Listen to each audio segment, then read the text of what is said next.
señal ahora. Bueno, pues muy buenas tardes a todos y a todas. Ya me presenté ayer, me estáis viendo todo el rato por aquí. Soy María Milán, periodista de la Unidad de Cultura Científica de la OTRI, de la Universidad Complutense de Madrid. Y para mí la verdad que es un honor y una gran responsabilidad estar un poco aquí de maestra de ceremonia, aunque ya, spoiler o aviso, no lo necesitan, estar con estas tres grandes figuras de la ciencia y de la divulgación del conocimiento. Bienvenidos a la primera mesa redonda de este ciclo. Hoy va a ser la primera, mañana será la segunda, que hemos titulado Claves de la divulgación científica 1, de camino a la transversalidad. La dinámica de la mesa redonda va a ser la siguiente. Tenemos 2 horitas para estar aquí juntitos compartiendo. En un primer turno, cada ponente va a tener entre 10 y 15 minutos para presentarnos o bien su trayectoria en divulgación o un aspecto muy significativo que ellos hayan querido destacar.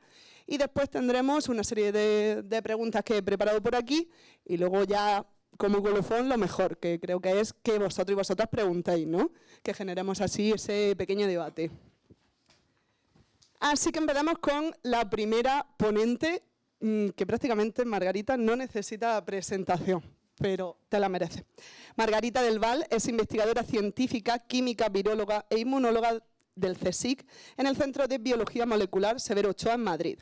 Coordina la plataforma de investigación interdisciplinar en salud global del CSIC para enfrentar la pandemia de coronavirus y retos futuros. Su investigación se enfoca al estudio de la respuesta inmunitaria frente a infecciones virales y al análisis de la memoria inmunitaria. Ha realizado estancias internacionales de investigación, representó a España en la Agencia Europea del Medicamento y es miembro de la Real Academia Nacional de Farmacia y del Comité Experto Asesor en Vacunas de la Comunidad de Madrid. Contribuye a la comunicación de los conocimientos científicos a la sociedad, una cara más que reconocida en los medios de comunicación, que de hecho 14 de ellos le han otorgado premios y cuenta con el prestigioso Premio de Comunicación Científica del CSIC y la Fundación BBVA. Bienvenida, Margarita. Muchas gracias. ¿Paso yo directamente a hablar? Sí. Sí, así funciona, ¿no? Que no puedo hablar muy alto. Hoy no vengo con un virus, vengo con una bacteria, ¿eh? Es otra cosa. Bueno, pues os cuento un poquito cómo empecé yo en divulgación y por qué fue esto. Bueno, vamos al principio del todo. Yo de pequeña era tímida hasta decir basta. O sea, yo no salía en público para nada, no me atrevía a hacer ninguna pregunta, pero también era muy curiosa, ¿no? Los científicos acabamos despegando ya desde pequeños siendo muy curiosos. Y en algún momento, pues la timidez se quedó atrás porque yo quería preguntar, yo quería saber y me lancé, ¿no? Cuando empezó el tema de la divulgación, yo la verdad es que dije, no, yo no valgo para eso. A mí esto no lo sé hacer. ¿Con quién voy a hablar? ¿A quién me voy a enfrentar? Yo no sé ni lo que quieren saber. Y todo empezó porque la Sociedad Española de Bioquímica y Biología Molecular dijo, vamos a probar una serie de cafés científicos. Y a mi marido, Enrique de la Rosa, le encargó organizar 3. No teníamos una cafetería a mano, teníamos una chocolatería y entonces organizó un ciclo que se llamaba Ciencia con Chocolate.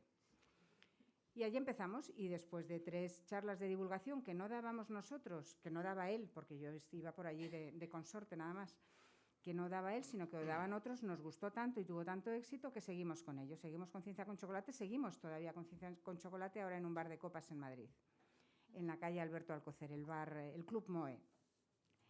Bueno, pues allí empezamos y después de una temporada organizando ciclos de divulgación científica, ya me dijo mi marido, oye, tú tendrías que dar una charla de vacunas. No, yo para esto no valgo, yo no. Hombre, pero las vacunas a la gente le interesan, es una cosa muy conocida y además la gente tiene muchas preguntas sobre las vacunas, que no. Al final le di una fecha lejísimos. La fecha lejísimos llegó y lo tuve que preparar. Y dije, bueno, pues sacaré de mi investigación, sacaré diapositivas que tengo. Bueno, saqué una que la quité después de 2 charlas porque no valía para nada. Lo hice todo nuevo y me inspiré sobre todo en las personas que tenían dudas sobre las vacunas. Entender qué es lo que les falta a aquellos a los que les vas a comunicar fue importante desde el principio. Entender qué es lo que les chirría, qué es lo que no entienden, me ayudó desde el principio a comunicar aquello que ellos no entendían e intentar explicárselo a quien quisiera entenderlo, ¿no? Entonces empecé con eso. Cuando teníamos el ciclo de ciencias con chocolate, inmediatamente empezamos en saltar de disciplinas. Organizamos en paralelo letras con chocolate. Eran humanidades, no la organizábamos nosotros en absoluto, el director científico era otro, una persona del área de las humanidades, pero yo me fui a todas y disfruté muchísimo de todas ellas. Organizar te ayuda a aprender muchísimo de la gente. Aprendes de los aciertos y de los errores de los demás, te sueltas y aprendes también de la satisfacción que da comunicar cosas, poder responder a preguntas que la gente llevaba tiempo dándole vueltas y poderles contestar, satisfacer y ¡ay, caramba! De repente ya he entendido esto que antes no entendía nunca. Me iba a poner el reloj y se me ha olvidado. ¿Alguien me cronometra y me dice un poco por dónde voy? Vale. También empecé a ir empecé a ir a institutos de bachillerato, que al principio también me pareció muy difícil, pero luego ir a institutos de bachillerato es muy reconfortante también, porque es gente que tiene la mente abierta totalmente. Entonces te hacen unas preguntas que te llegan al tuétano, son buenísimas, y dices, bueno, pues me la preparo para la siguiente, lo siento, pero esta no te la sé responder, ¿no? Hay algunas que son muy buenas. Y con eso, según iba con este tipo de avance en la divulgación, fue cuando llegó la pandemia. Nosotros en la divulgación siempre buscábamos algo, o sea, os lo he dicho al principio, primero, entender qué es lo que quieren saber los demás, no solo entender qué es lo que yo quiero comunicar, sino entender qué es lo que quieren saber los demás. Y luego el otro punto es no solo informar, sino responder a preguntas. Para mí es mucho más importante responder a preguntas. Nosotros siempre hemos intentado que cuando hacemos algo de divulgación haya un espacio por lo menos tan largo como la charla para que te hagan cada uno sus preguntas, aquellas cosas que les han interesado o que les han chirriado mucho de lo que has dicho, ¿no? Entonces, para nosotros siempre era algo que fuese algún tema controvertido, de actualidad, con muchos interrogantes, para poder contribuir a aclarar algo los interrogantes. Para mí eso es fundamental, no solo información, sino también, digamos, crear el espíritu crítico. Cuando hacíamos, pues eso, ciencia con chocolate y letras con chocolate, ya empezamos a interaccionar con gente de muchos campos, porque llamábamos primero amigos, pero luego empezamos a llamar a menos amigos que conocíamos o que habíamos visto en algún sitio con temas que nos podían interesar y de los que no sabíamos nada. Llegó la pandemia. Cuando llegó la pandemia, yo seguía en mi laboratorio investigando inmunología, virus, vacunas, es lo que yo estaba trabajando, pero claro, por deformación profesional me puse a estudiar la pandemia desde el primer día que los chinos dijeron aquí hay un coronavirus. Como muchos otros virólogos, como muchos otros inmunólogos, como muchos otros científicos. Yo tenía una visión bastante focalizada de todo lo que estaba ocurriendo y en una lista de científicos, que a lo mejor algunos de vosotros pertenecéis a esa lista, la lista de transgénicos, que la creó y la lleva Lluís Montoliu, que viene mañana, pues en esa lista de científicos empecé a escuchar muchos científicos que decían, esto no es más que una gripe, o sea, nos están liando, nos están desviando la atención, esto no es nada. Es una lista en la cual hay científicos de ciencias de la vida que hacen experimentación, que son muy, muy deductivos, muy científicos, muy rigurosos, y todo el mundo pensaba que no era más que una gripe. Y yo dije, bueno, estos son un par de ellos que se han despistado, no, lo que está ocurriendo en China es realmente grave. Y llegó un momento en que había tantos que decían, esto no es más que una gripe, que dije, bueno, yo os voy a dar mi visión, esto es muchísimo más grave. Y entonces escribí un artículo que mandé a esta lista. Cientos de destinatarios, pero solo cientos de destinatarios, solo científicos. Y en el artículo se lo explicaba a mis compañeros científicos de un gran campo, el campo grande de la biomedicina. Les explicaba pues con un lenguaje que entendiesen los de cualquier campo, pero de mi área, y con datos, porque los científicos hablamos con datos, y también con la perspectiva de ver cómo era en general. Y lo primero reconociendo de lo que yo sabía y de lo que yo no sabía. Aquello empezaba con yo soy viróloga, inmunóloga, pero no soy epidemióloga y os voy a hablar de una epidemia. No soy epidemióloga, lo único que os voy a hablar de una epidemia es desde el punto de vista de una viróloga inmunóloga. Lo escribí y dije, bueno, ahí se queda guardado. Tuvimos reunión del grupo y le pregunté a todo el grupo, oye, ¿qué opináis de cómo es esto? ¿No es nada más que una gripe o cómo lo veis que va a ser? La mitad de mi grupo de investigación, esto no es más que una gripe. Digo, ¿de verdad? ¿Esto no es más que una gripe? Digo, bueno, pues a mí se me ha ido la olla. Entonces se lo di a leer, estuvimos allí 10 minutos todos leyéndolo. Dicen, caramba, tienes toda la razón. 100%, esto va a ser un caos. Y dije, bueno, pues corregirme algo. Sí, aquí podrías poner una cosita más, un par de cosas. Digo, vale, pues ahora lo mando, lo guardo otra vez. Y a las 8 de la noche lo mandé a la lista. En cuestión de nada, aquello estuvo por todo el mundo. Hubo alguien que lo pegó en WhatsApp, cuando se podían pegar 3 folios seguidos en un WhatsApp, puso mi nombre arriba del todo. A la hora mi hijo me dijo, oye, mamá, ¿tú has mandado esto? Digo, ¿y a ti cómo te ha llegado? Pues Pepe, Juan, no sé cuántos, no sé qué. Digo, bueno, ¿tú te lo has leído? No. Digo, bueno, primero léetelo. Lo pusieron en una página web de divulgación científica, la de Graciela Almendral, que tenía pocos visitantes, y a la mañana siguiente dijo, esto se ha vuelto loco, tengo 80.000 visitas a esto. Lo pusieron en la Facultad de Químicas de la Complutense, lo pusieron en muchos sitios. Y lo que yo decía en ese texto, lo que yo decía básicamente anunciaba cosas catastróficas, anunciaba, vamos a tener 150 veces más pacientes en los hospitales de lo que tenemos en el peor día del año con gripe. Esto va a colapsar. Tenemos que aguantar para que no se mueran los más vulnerables, para que se muera el mínimo número de los más vulnerables. Tenemos que aguantar porque no tenemos vacunas. Tenemos que aguantar, tenemos que irnos a casa. Y cuando yo decía esto va a ser terrible, esto va a ser algo como nunca ha habido, yo es así como lo veo, esta es mi opinión, pero lo decía, lo tengo por ahí, claro, esta es mi opinión. Me empezaron a llegar de amigos que me decían, caramba, ¿cómo me has tranquilizado? Digo, ¿pero tú te lo has leído? Lo mismo que le decía a mis hijos, ¿tú te lo has leído? Sí, me lo he leído y por eso me has tranquilizado mucho. Entonces, de nuevo es cuando me di cuenta que el tener la información tranquiliza, que la incertidumbre es mucho más inquietante que el conocimiento. Aún con toda la incertidumbre que tiene el conocimiento y que tiene la ciencia, porque tiene todavía muchas cosas por descubrir.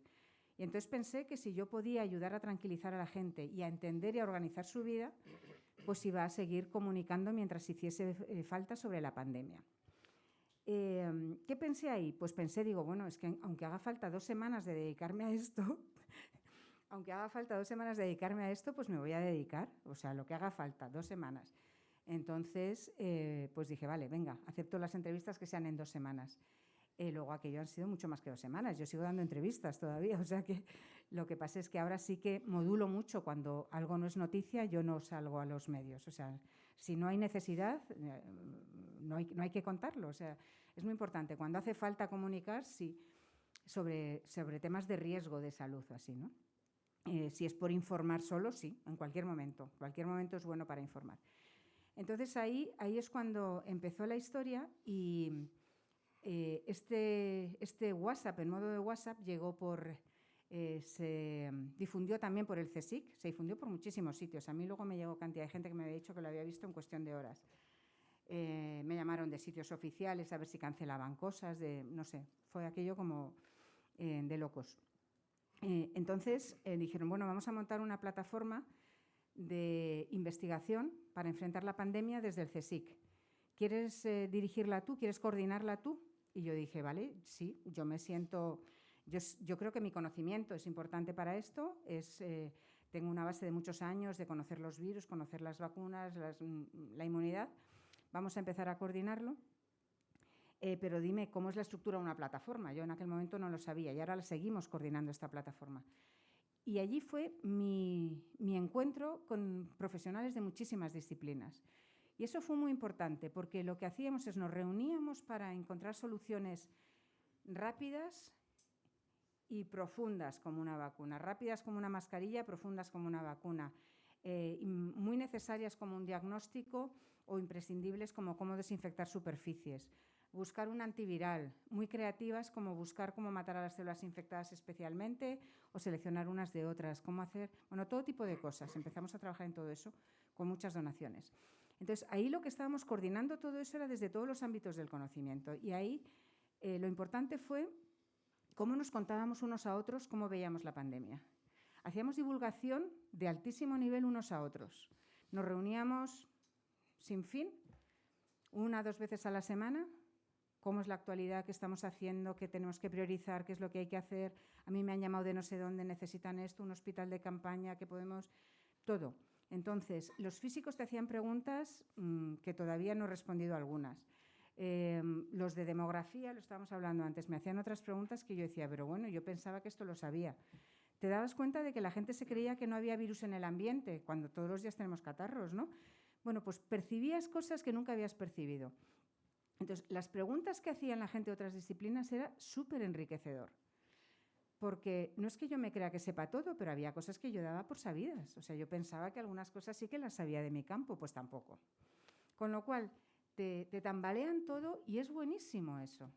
Es buenísimo porque de repente te abren nuevos caminos que tienes que estudiar. Estudiarlo a velocidad 3x, o sea, vamos, al máximo posible, buscando todas las publicaciones que hay, siempre buscando fuentes de rigor, debatiendo todo con los colegas, yo haciéndoles muchísimas preguntas a ellos. También las preguntas más ingenuas se las podía hacer a ellos, porque no me iban a tomar por tonta, ¿no? Es decir, yo hacía las preguntas más ingenuas y me decían, ya, pues eso te doy una solución, vale. Me lo explicaban todo. Entonces, ahí es como yo he descubierto durante la pandemia la maravilla de comunicar a gente que son de otros ámbitos y todo lo que se aprende de ellos. Esto es a científicos, pero en ese momento los científicos éramos todos personas. Personas que teníamos una madre, un padre, un cuñado que estaba enfermo y que todos necesitábamos saber cómo salir de esto. Además, luego cuando ya se fue abriendo todo un poco y fui a más cosas presenciales, pero también durante el confinamiento y los primeros meses, que era todo muy a distancia, di muchísimas conferencias en muchísimos sectores que no se veían en colegios, en residencias, en ateneos, en, no sé qué deciros, en fábricas, o sea, en todo tipo de sitios. Y siempre que podía, sobre todo cuando era presencial, luego les preguntaba a la gente, ¿y cuál es vuestra experiencia? Entonces, el que la gente de otros campos a mí me diese cuál era su vivencia, cuál era su visión, cuáles eran sus necesidades, no es que yo les fuese a solucionar nada, pero me ayudaba muchísimo. Las preguntas de los demás te remueven tanto que te hacen reconsiderar todo. Y eso es una riqueza espectacular. O sea, eso es lo que te anima a seguir investigando, a seguir preguntándote, a seguir cuestionándote todo. Y en esa seguimos, o sea, ahí estamos. Que es muy importante que algunas palabras que tengo por aquí apuntadas, que es importante que he visto, aparte de, desde luego, el valor de la multidisciplinariedad, que lo estábamos hablando antes en la comida, cómo colaboro con los de tu campo, que es más lejano, es el tema de lo importante que ha sido mantenerse independiente como científico. Cuando uno está comunicando un conocimiento, tiene que ser independiente, tiene que deberse al conocimiento. No puede uno ni discriminar, ni polarizar, ni politizar, ni ser clasista. Hay que abrirse a todo el mundo. Y eso es muy importante, darse cuenta de que todo el mundo puede ser inteligente, todo el mundo es en principio inteligente. Todo el mundo, si te está escuchando, es porque ha venido a escucharte, te quiere escuchar, quiere aprender algo o quiere cuestionarte algo, que también es muy adecuado. Y que es lícito escuchar sus preguntas y contestarles de una manera inteligente. Cada uno es especialista en su campo y tú lo eres en tu minicampo, ¿no? Entonces, eso era muy importante. Y luego con los periodistas, ¿dónde está María? Por aquí. Con los periodistas ha sido muy importante el respeto mutuo. Ha sido muy importante, lo percibí después, fue el análisis a posteriori, ¿no? ¿Cómo notas que cuando te están haciendo una entrevista los periodistas te están escuchando? Que te tienen preparadas 7 preguntas, pero que si en la segunda les contestas algo que les saca del camino, se reaccionan y te repreguntan. Entienden por dónde vas, te han estado escuchando, entienden por dónde vas, reorganizan un poco y te preguntan cosas nuevas. Y entonces ese respeto que yo notaba que los periodistas me estaban escuchando, yo lo tenía también con ellos. Yo sabía que los periodistas, unos tenían más formación y otros menos, unos tenían un compromiso con su medio y otros no, unos eran más independientes que otros, que tenían que ir por un sitio o por otro, y sobre todo que ellos eran transmisores, eran unos sensores de lo que estaban viendo en la población. Entonces eso era muy importante. Entonces ese respeto mutuo que se transmitía, yo creo que ha ayudado a que se tuviese confianza. O sea, yo creo que el ver que los dos que estábamos hablando nos respetábamos en general y que estábamos dialogando y no peleándonos, pues transmitía confianza. Entonces yo creo que eso también, analizado a posteriori, yo todo esto lo he analizado a posteriori por sobre la marcha, era absolutamente improvisado, me pareció también interesante. Una montaña rusa. Paso. Gracias, Margarita.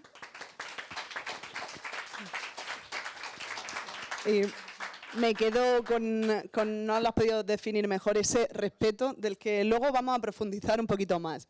Ahora damos la bienvenida a Manuel Martín Loeches, de la Casa, catedrático de Psicobiología de la Universidad Complutense de Madrid, responsable de la sección de Neurociencia Cognitiva del Centro Mixto UCM, Instituto de Salud Carlos III, de Evolución y Comportamiento Humanos. En los últimos años está especialmente volcado en el estudio de la evolución de la mente y el cerebro humanos, coautor de más de 150 artículos científicos en torno a cerebro, cognición humana, lenguaje, religión, hasta estética. Esto me ha llamado mucho la atención. Emociones, cerebro social, autor de varios libros, colabora en diversos medios de comunicación como la revista El Cultural, la revista Quo, la cadena SER, o, aquí seguro que os suena a más de uno, Cuarto Milenio y Horizonte, entre otros medios. Bienvenido, Manuel. Bueno, muchas gracias. ¿Se oye? Sí. ¿No? Bueno, buenas tardes. Gracias a las organizadoras por haberme invitado. Yo estoy encantado de estar aquí. Y bueno, pues se trata un poco de contar mi trayectoria, cómo hemos llegado hasta aquí. Voy a hacer una especie de spoiler diciendo que ha sido todo un cúmulo de casualidades, ¿vale? O sea, y estoy aquí en esta mesa también, pues, como final de esto, ¿no? A día de hoy. Bueno, divulgación científica. Yo respondo, sí, divulgar es necesario. Es muy necesario por muchas razones. Pero bueno, por contar un poco lo que es mi trayectoria, a ver cómo hacemos para yo ir pasando. Vale. Es que con esto siempre me suelo pelear. Vale, ya has pasado una. Vale, pues comento lo siguiente. Yo hice psicología en la Universidad Autónoma y acabé haciendo el doctorado en la Universidad Complutense, también por casualidad, porque ese año estaban de obras en la facultad, en la Autónoma, y se canceló el doctorado. Así que tuve que irme a la Complutense y de ahí sigo. Cosas de la vida. Bueno, en cualquier caso, yo por donde empiezo ya por hacer un comentar algo ya más centrado en donde estamos hoy, ¿no? Yo hice la tesis doctoral en la Facultad de Medicina de la Complutense, en fisiología, sobre cartografía cerebral, la enfermedad de Alzheimer. Al poco tiempo hice una postdoctoral en Alemania, estuve en la Universidad de Constanz, estuve en la Humboldt, estuve un total de 2 años. Volví, tenía mi tesis doctoral, tenía unas cuantas publicaciones muy buenas, además. De las mejores de mi carrera fueron las de aquellos años, además, y tenía, pues, en fin, mucha experiencia. Aún así, fue muy complicado encontrar acomodo en la Universidad Española. Como me había salido del sistema, yo soy psicólogo y estaba en una facultad de medicina, me fui al extranjero y volví a una facultad de medicina, en psicología no me querían. No me querían, así de fácil, así de fácil. Hay que decirlo todo, ¿vale? Y yo creo que eché como hasta 30 plazas de asociado y de, en fin, lo que había en aquel entonces, lo que yo podía aspirar, y en ninguna me quisieron. A pesar de todo el bagaje curricular que tenía en aquel entonces. Hasta que, en fin, por casualidad, un catedrático de psicobiología, que es mi área, de hecho siempre lo ha sido, decidió que me tenían que dar salida y bueno, pues él estaba en la comisión y consiguió que los demás accedieran, a pesar de no tener padrinos, a tener una plaza de asociado, y con eso empecé y bueno, ahora soy catedrático del área, o sea que, en fin, al final no ha ido muy mal. ¿Se habrán arrepentido poco? Bueno, no lo sé. La cuestión es que ahí pone año 2000, Facultad de Educación.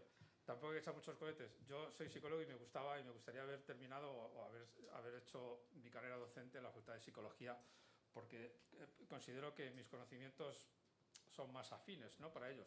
Aún así me correspondió, y desde entonces sigo ahí, en una facultad de educación, dando clases de psicobiología, es decir, hablemos de sinapsis, de potencial de acción y de cosas así muy complicadas, a los que van a ser maestros y pedagogos. que en principio les suena algo así como, pero ¿esto qué es? ¿No? Y además hay que decir que mi facultad es la única en toda España, bueno, y las privadas que están asociadas a la misma aquí en Madrid, la única que da psicobiología en magisterio en toda España. Curiosamente a los alumnos les resulta muy útil la asignatura, muy útil, y les gusta mucho, pero imagino la reticencia, ¿no? En cualquier caso, lo cuento porque tiene su interés para lo que nos trae aquí. A mí me dijo el catedrático de aquel entonces de la facultad, me dijo, mira, tienes que dar las clases a un nivel muy básico, muy simple. Los chavales no tienen formación, vienen de letras puras, no te van a entender nada. Así que tienes que hacer un esfuerzo para contarlo de manera muy sencillita.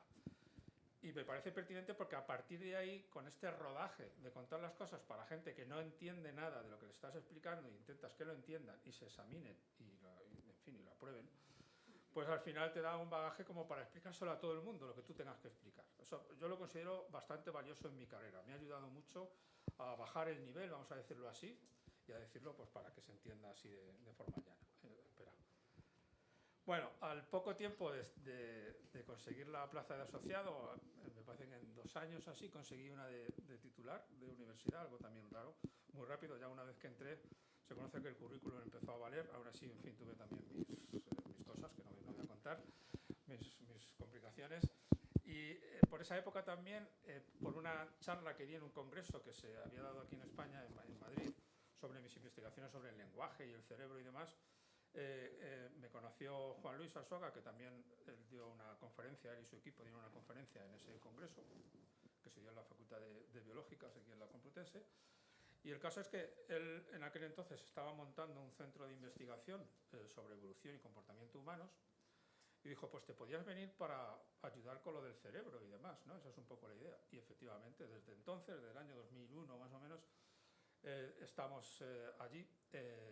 Tengo mi laboratorio de neurociencia cognitiva dentro de este centro de evolución y comportamiento humanos, que para mí ha sido francamente muy enriquecedor. En fin, mi vida investigadora es esto. Entre otras cosas porque, estando en una facultad de educación, conseguir un laboratorio para trabajar en psicobiología era una labor muy difícil y lo sigue siendo. Ahora, en fin, mi vinculación es más de psicología que de educación, en educación no me lo iban a dar. Entonces tuve esta suerte, francamente, en varios sentidos, ahora lo vais a ver. Gracias a eso he podido montar un laboratorio pues, con bastante personal, con bastante producción. Tenemos 2 maquinitas de estudiar la actividad eléctrica cerebral, hemos hecho resonancia funcional también, hemos hecho muchos trabajos sobre cosas relacionadas con lo que hace al cerebro humano único, lenguaje, conciencia, el yo, la religión, la estética, que tanto sorprendía. De todas esas cosas, y las emociones sociales, de todo eso trabajamos y hemos trabajado pues, bastante y estamos muy interesados, ¿no? Al poco de entrar en este centro, también ocurrió otra casualidad, estas son casualidades todas, y es que a Juan Luis le pidieron un artículo para la revista del Cultural, Juan Luis Arzuaga, que no pudo, en fin, no tenía tiempo, es un hombre muy ocupado, todo el mundo os lo podéis imaginar, está en 1000 cosas.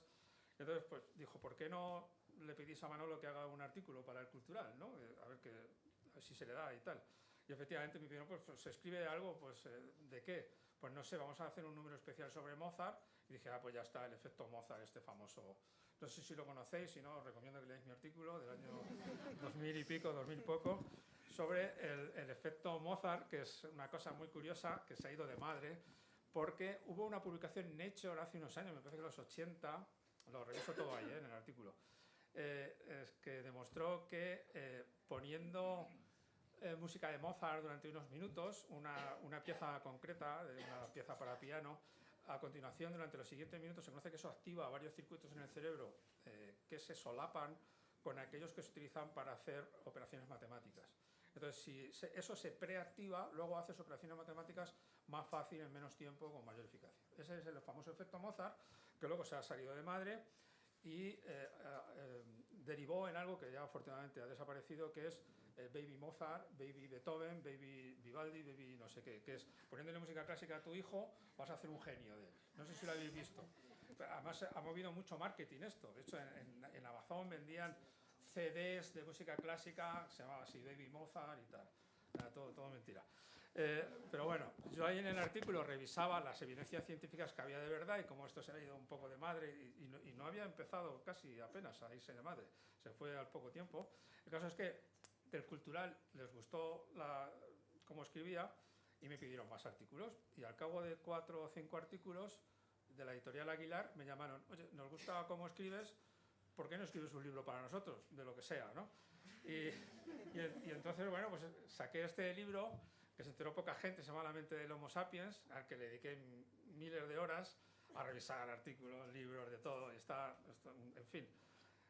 Y no tuvo mucha repercusión porque todavía no había aprendido muchas cosas que he ido aprendiendo con el tiempo, porque divulgar no es fácil, lo digo en serio, ¿vale? Es decir, aunque el libro era de divulgación y ya llevaba tiempo dando clases a gente que venía de letras y les explicaba cosas de ciencias, y aunque hice un gran esfuerzo, el libro es áspero, a día de hoy lo veo así, y porque no es nada fácil hacer que las cosas sean entendibles para todo el mundo, porque uno de los secretos que has ido aprendiendo es no solo es el lenguaje que utilizas que sea entendible lo que dices, sino también que enganche, que cuentes anécdotas, que cuentes chispas, no me acuerdo cómo lo llamaban, como especie de perlas que hagan que la atención se mantenga, ¿no? Y eso está bien, ¿no? Ir aprendiendo esas cosas que yo en aquel entonces pues no las conocía. Y fue mi primer libro de divulgación. Tenía otro antes un poco más técnico sobre la actividad cerebral, que bueno, eso ya es una cosa más académica. El caso es que a partir del libro, al poco de salir publicado, me empezaron a entrevistar en la radio y de casualidad también en un programa de la radio de la cadena SER, un amigo mío de la infancia que me llamó para hacer una entrevista sobre el libro, trabajaba en el equipo de Iker Jiménez, en el Cuarto Milenio. Y entonces dijeron, oye, necesitamos un psicólogo en Cuarto Milenio para hablar de cosas. Pues vale. Y entonces pues me llevaron allí a una mesa redonda donde la primera vez que yo salía en la... Bueno, había salido alguna vez en la tele en cosas cortas, pero así en estudio y tal, pues como que nunca, ¿no? Entonces era de un caso de un señor que se había encontrado con un platillo volante que le había disparado y no sé qué cosas y que qué opinaba yo. Y yo decía, pues yo qué sé, además, soy sincero, además, lo dije claramente, digo, no tengo ni idea. Seguro que vosotros sabéis más que yo de lo que estáis, pero esto en la tele salió así además. Pero bueno, el caso es que les hizo gracia y me invitaron más veces. Y así sigo, hasta hoy. O sea, esto es de hace poco, además, bueno, de hace un par de meses o 3. Bueno, entonces, bueno, pues ahí está. El caso es que a partir de salir en Cuarto Milenio, pues igual te van conociendo la gente y te acaban invitando a un montón de cosas. De hecho, una de estas charlas es del pub Moe, que tú me has mencionado antes. Ahí he dado 2 charlas que yo recuerde y alguna más en algún pub, que la verdad es una experiencia muy divertida. Es decir, hablar en un pub mientras la gente está bebiendo cerveza es que tú no bebes, ¿vale? Te reservas para el final. Está muy bien porque la gente está distendida, está relajada y luego las preguntas son muy buenas. Y además hay gente también, una de ellas en el MOE, además recuerdo, había alumnos de instituto que los llevó el profesor y demás e hicieron preguntas muy inteligentes y muy interesantes. Yo la verdad es que lo he disfrutado mucho, las experiencias en el pub, en el ámbito de, ¿cómo se llama?, la ciencia. Beer es algo de la cerveza.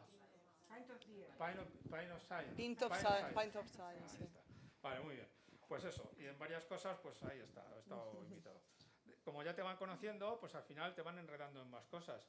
Y estuve 4 años también en el Hoy por Hoy con una sección semanal que se llamaba Somos de Ciencias, donde hablaba, y esto un poco para mi desgracia, podría decir, o no lo sé. El caso es que no era solo sobre mi tema de neurociencia y comportamiento, sino que era de cualquier ámbito de la ciencia, desde química, física, astronomía, lo que sea. Eso estaba muy bien, pero a mí me costaba mucho esfuerzo, muchísimo trabajo. Es decir, mi intervención eran 10 minutos a la semana, pero yo recuerdo que dedicaba prácticamente una mañana de la semana entera, quizá incluso a veces algo más, a prepararme el tema. Porque cuando el tema era mío, lo tenía fácil. Pero cuando era algo de, yo qué sé, de astrofísica o de cualquier cosa así, en fin, da igual, de lo que sea, que no era mi tema, mi ámbito, me llevaba mucho tiempo prepararlo y tenerlo claro, ¿no? Y aún así reconozco que metí la pata unas cuantas veces, no es nada fácil. Pero bueno, ahí está, ¿no? Es decir, pues bueno, esa es la idea. El programa, o la sección, desapareció justo la temporada esta que acaba de terminar, es decir, que estuvimos hasta el año pasado. Me pilló antes de la pandemia, me pilló toda la pandemia y después de la pandemia, y ahí se ha acabado. Y de momento ya no tengo ninguna vinculación, salvo, bueno, lo que salga de aquí y de allá. y poco más. Y eso sí, hace poco saqué un libro, que es este de aquí, que también ha reactivado mucho. Gracias al libro, pues también pues, me han invitado a muchos medios y me ha permitido... Ha estado muy bien, la campaña ha sido muy buena, la de promoción, el libro se ha vendido bastante bien y yo creo que ahí confluyen muchas cosas. Por un lado, como cuento muchas veces, son mis 30 años dedicados al estudio del cerebro y el comportamiento humano, los resumo en este libro. Y además lo cuento ya de una manera que es muy diferente a la de aquel primer libro del año 2008. Ya las cosas han cambiado mucho para mí. La forma de organizar el texto, la forma de contar las cosas, ya ha cambiado mucho. Y bueno, pues es algo en lo que seguimos en continua y constante formación. Luego traigo una última diapositiva. Las diapositivas las traigo para que no os durmáis por las horas que son, pues para dar un poco de amenidad, ¿vale? Simplemente mencionar que para mí divulgar, aparte de mi trayectoria, que ya os la he contado, y que ya habéis visto casi una cuestión de un cúmulo de casualidades, sinceramente, me ha ido llevando, ¿no? Sin que yo lo fuera buscando, pero lo disfruto y lo he disfrutado muchísimo. Pero divulgar tiene muchísimo valor. Yo, como digo ahí, yo soy un funcionario público, a mí me paga la sociedad por dar clases, sí, pero no nos engañemos, las clases que tenemos que dar en la universidad son un número de horas y eso nos deja muchas otras horas para investigar, ¿vale? E investigar consiste no solamente estar en el laboratorio, sino también leer mucho, ¿vale? E integrar eso que lees con lo que haces y con lo que sabes y llegar a conclusiones. Si a mí me paga la gente por este trabajo que yo disfruto mucho, yo creo que le debo a la gente poder contarle las cosas que yo estoy aprendiendo. O sea, mi trabajo consiste en aprender, en enseñar también, pero sobre todo en aprender. Luego, entonces, yo lo que he aprendido, lo que estoy aprendiendo, porque es algo que aprendes día a día, tengo la obligación de contarlo. Es decir, a mí no me regala nadie nada. A mí me lo dan porque creo que necesita la sociedad un retorno, ¿no? Esa es la idea. Entonces es como una obligación. Para mí lo que es la divulgación es un trabajo muy importante, ¿vale? Porque, como dice ahí, no se trata solo de informar, es también de dar información a la gente para que se tomen mejores decisiones. Esto cuando yo me metí en el tema de la religión, que es un tema que ahora mismo no estamos trabajando, pero que nos metimos con mucha ilusión, leí una frase de me parece que fue de Daniel Dennett, que es un filósofo, neurofilósofo, que falleció hace poco, que es muy bueno, yo recomiendo mucho sus libros, que venía a decir algo así como el estudio científico de la religión es sumamente importante si los políticos o la sociedad tiene que tomar decisiones acerca de la religión. Es decir, la sociedad, en sociedades democráticas, tiene que tomar decisiones y las decisiones hay que tomarlas informados, es decir, sabiendo lo que hay. Y nosotros tenemos la obligación, puesto que nos dedicamos a adquirir ese conocimiento y a generarlo, de transmitirlo a la gente. Y ya está, ya es todo. No sé, yo creo que me he pasado de tiempo, pero bueno, ya está, muchas gracias.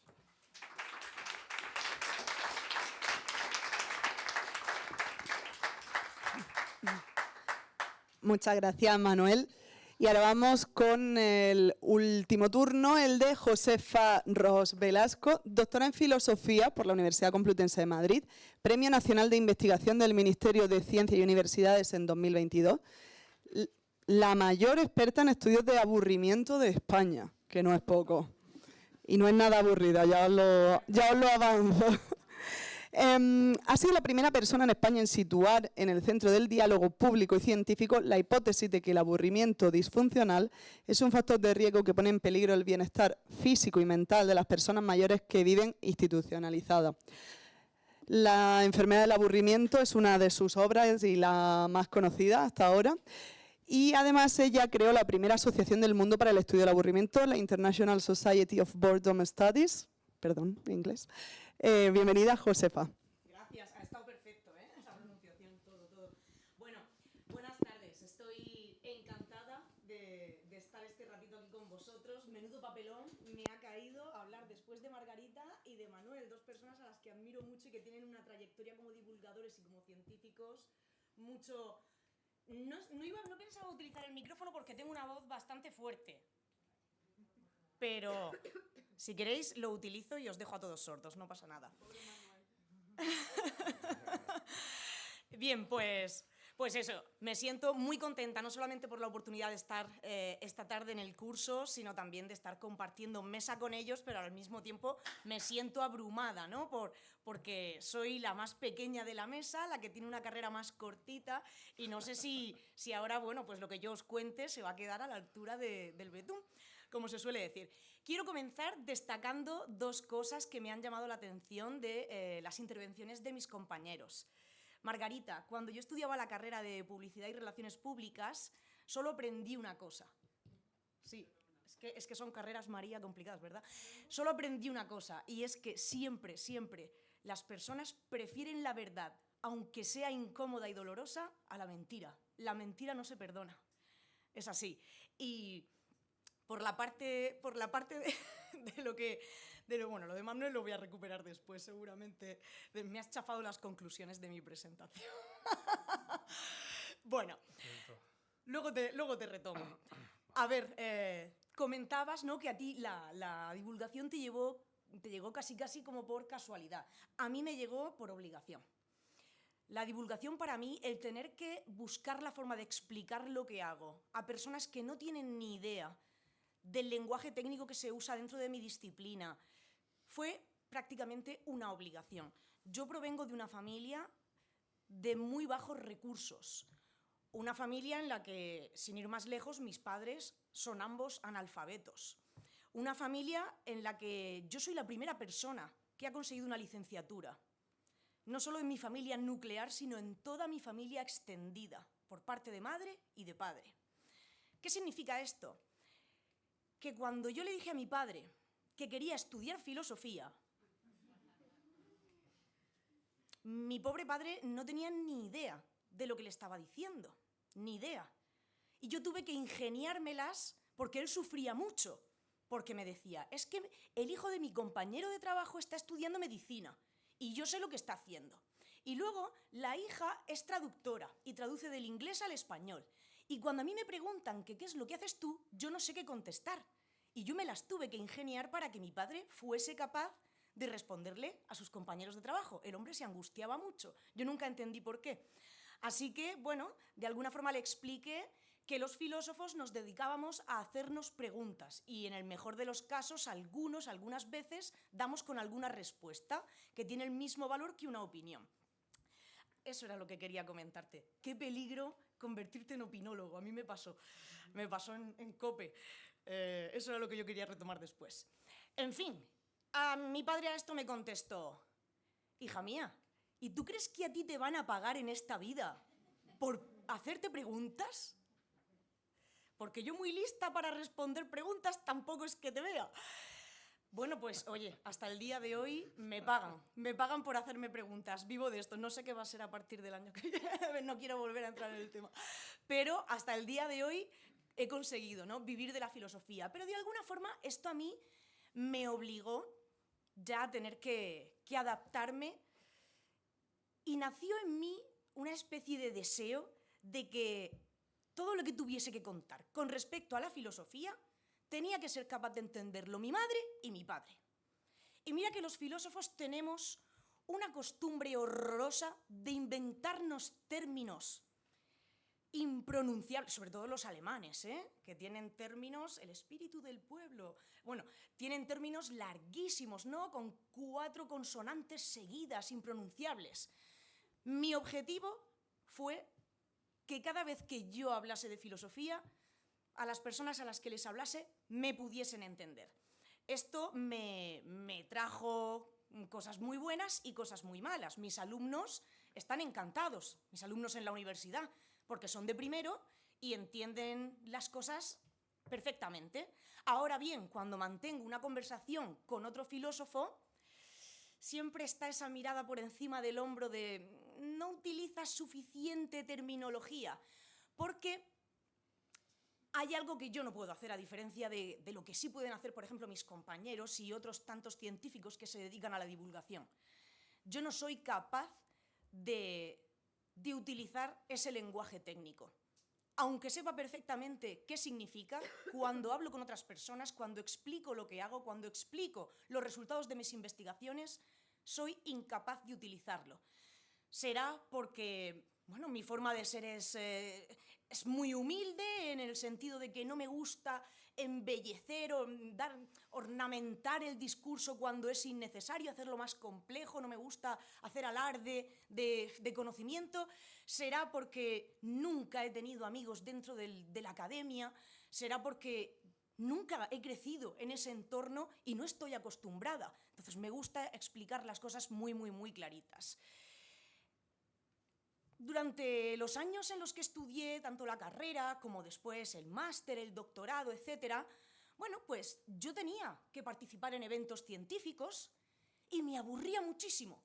Me aburría mucho, mucho, porque estos eventos en la academia solían consistir en una ristra de profesores o estudiantes de doctorado que te leían un texto de entre 10, 15 páginas, luego había tiempo como para 2 o 3 preguntas, que en filosofía nunca se hacen preguntas, sino comentarios, y además te lo dicen, yo más que una pregunta tengo un comentario, y tú ya te echas las manos así al estómago y, madre mía, veremos a ver por dónde me sale este tío.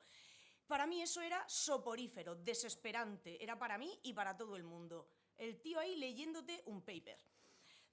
Bueno, pues yo, sin embargo, tenía que estar de pie. De hecho, ahora mismo estoy que me pica ya el culo de estar aquí sentada.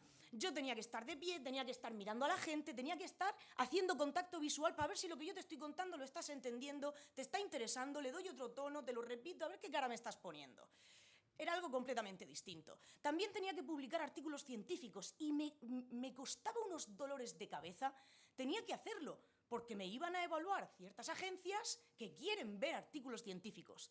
Pero a mí esto se me daba fatal y no lo disfrutaba en absoluto. Durante un tiempo, ya no solamente porque, esto no entiendo por qué me pasaba demasiado, pero me avergonzaba mucho de mi acento murciano, que ahora ya, después de tantos años fuera de Murcia, pues se ha modulado bastante, son ya muchísimos años fuera, pero al principio, entre el acento murciano, los compañeros que a veces te decían, ¿qué? ¿Qué? Y te hacían sentir mal. Mi forma de hablar tan campechana, ya no por el acento, sino por mi forma de expresarme. Bueno, pues yo tenía un poquito de complejo.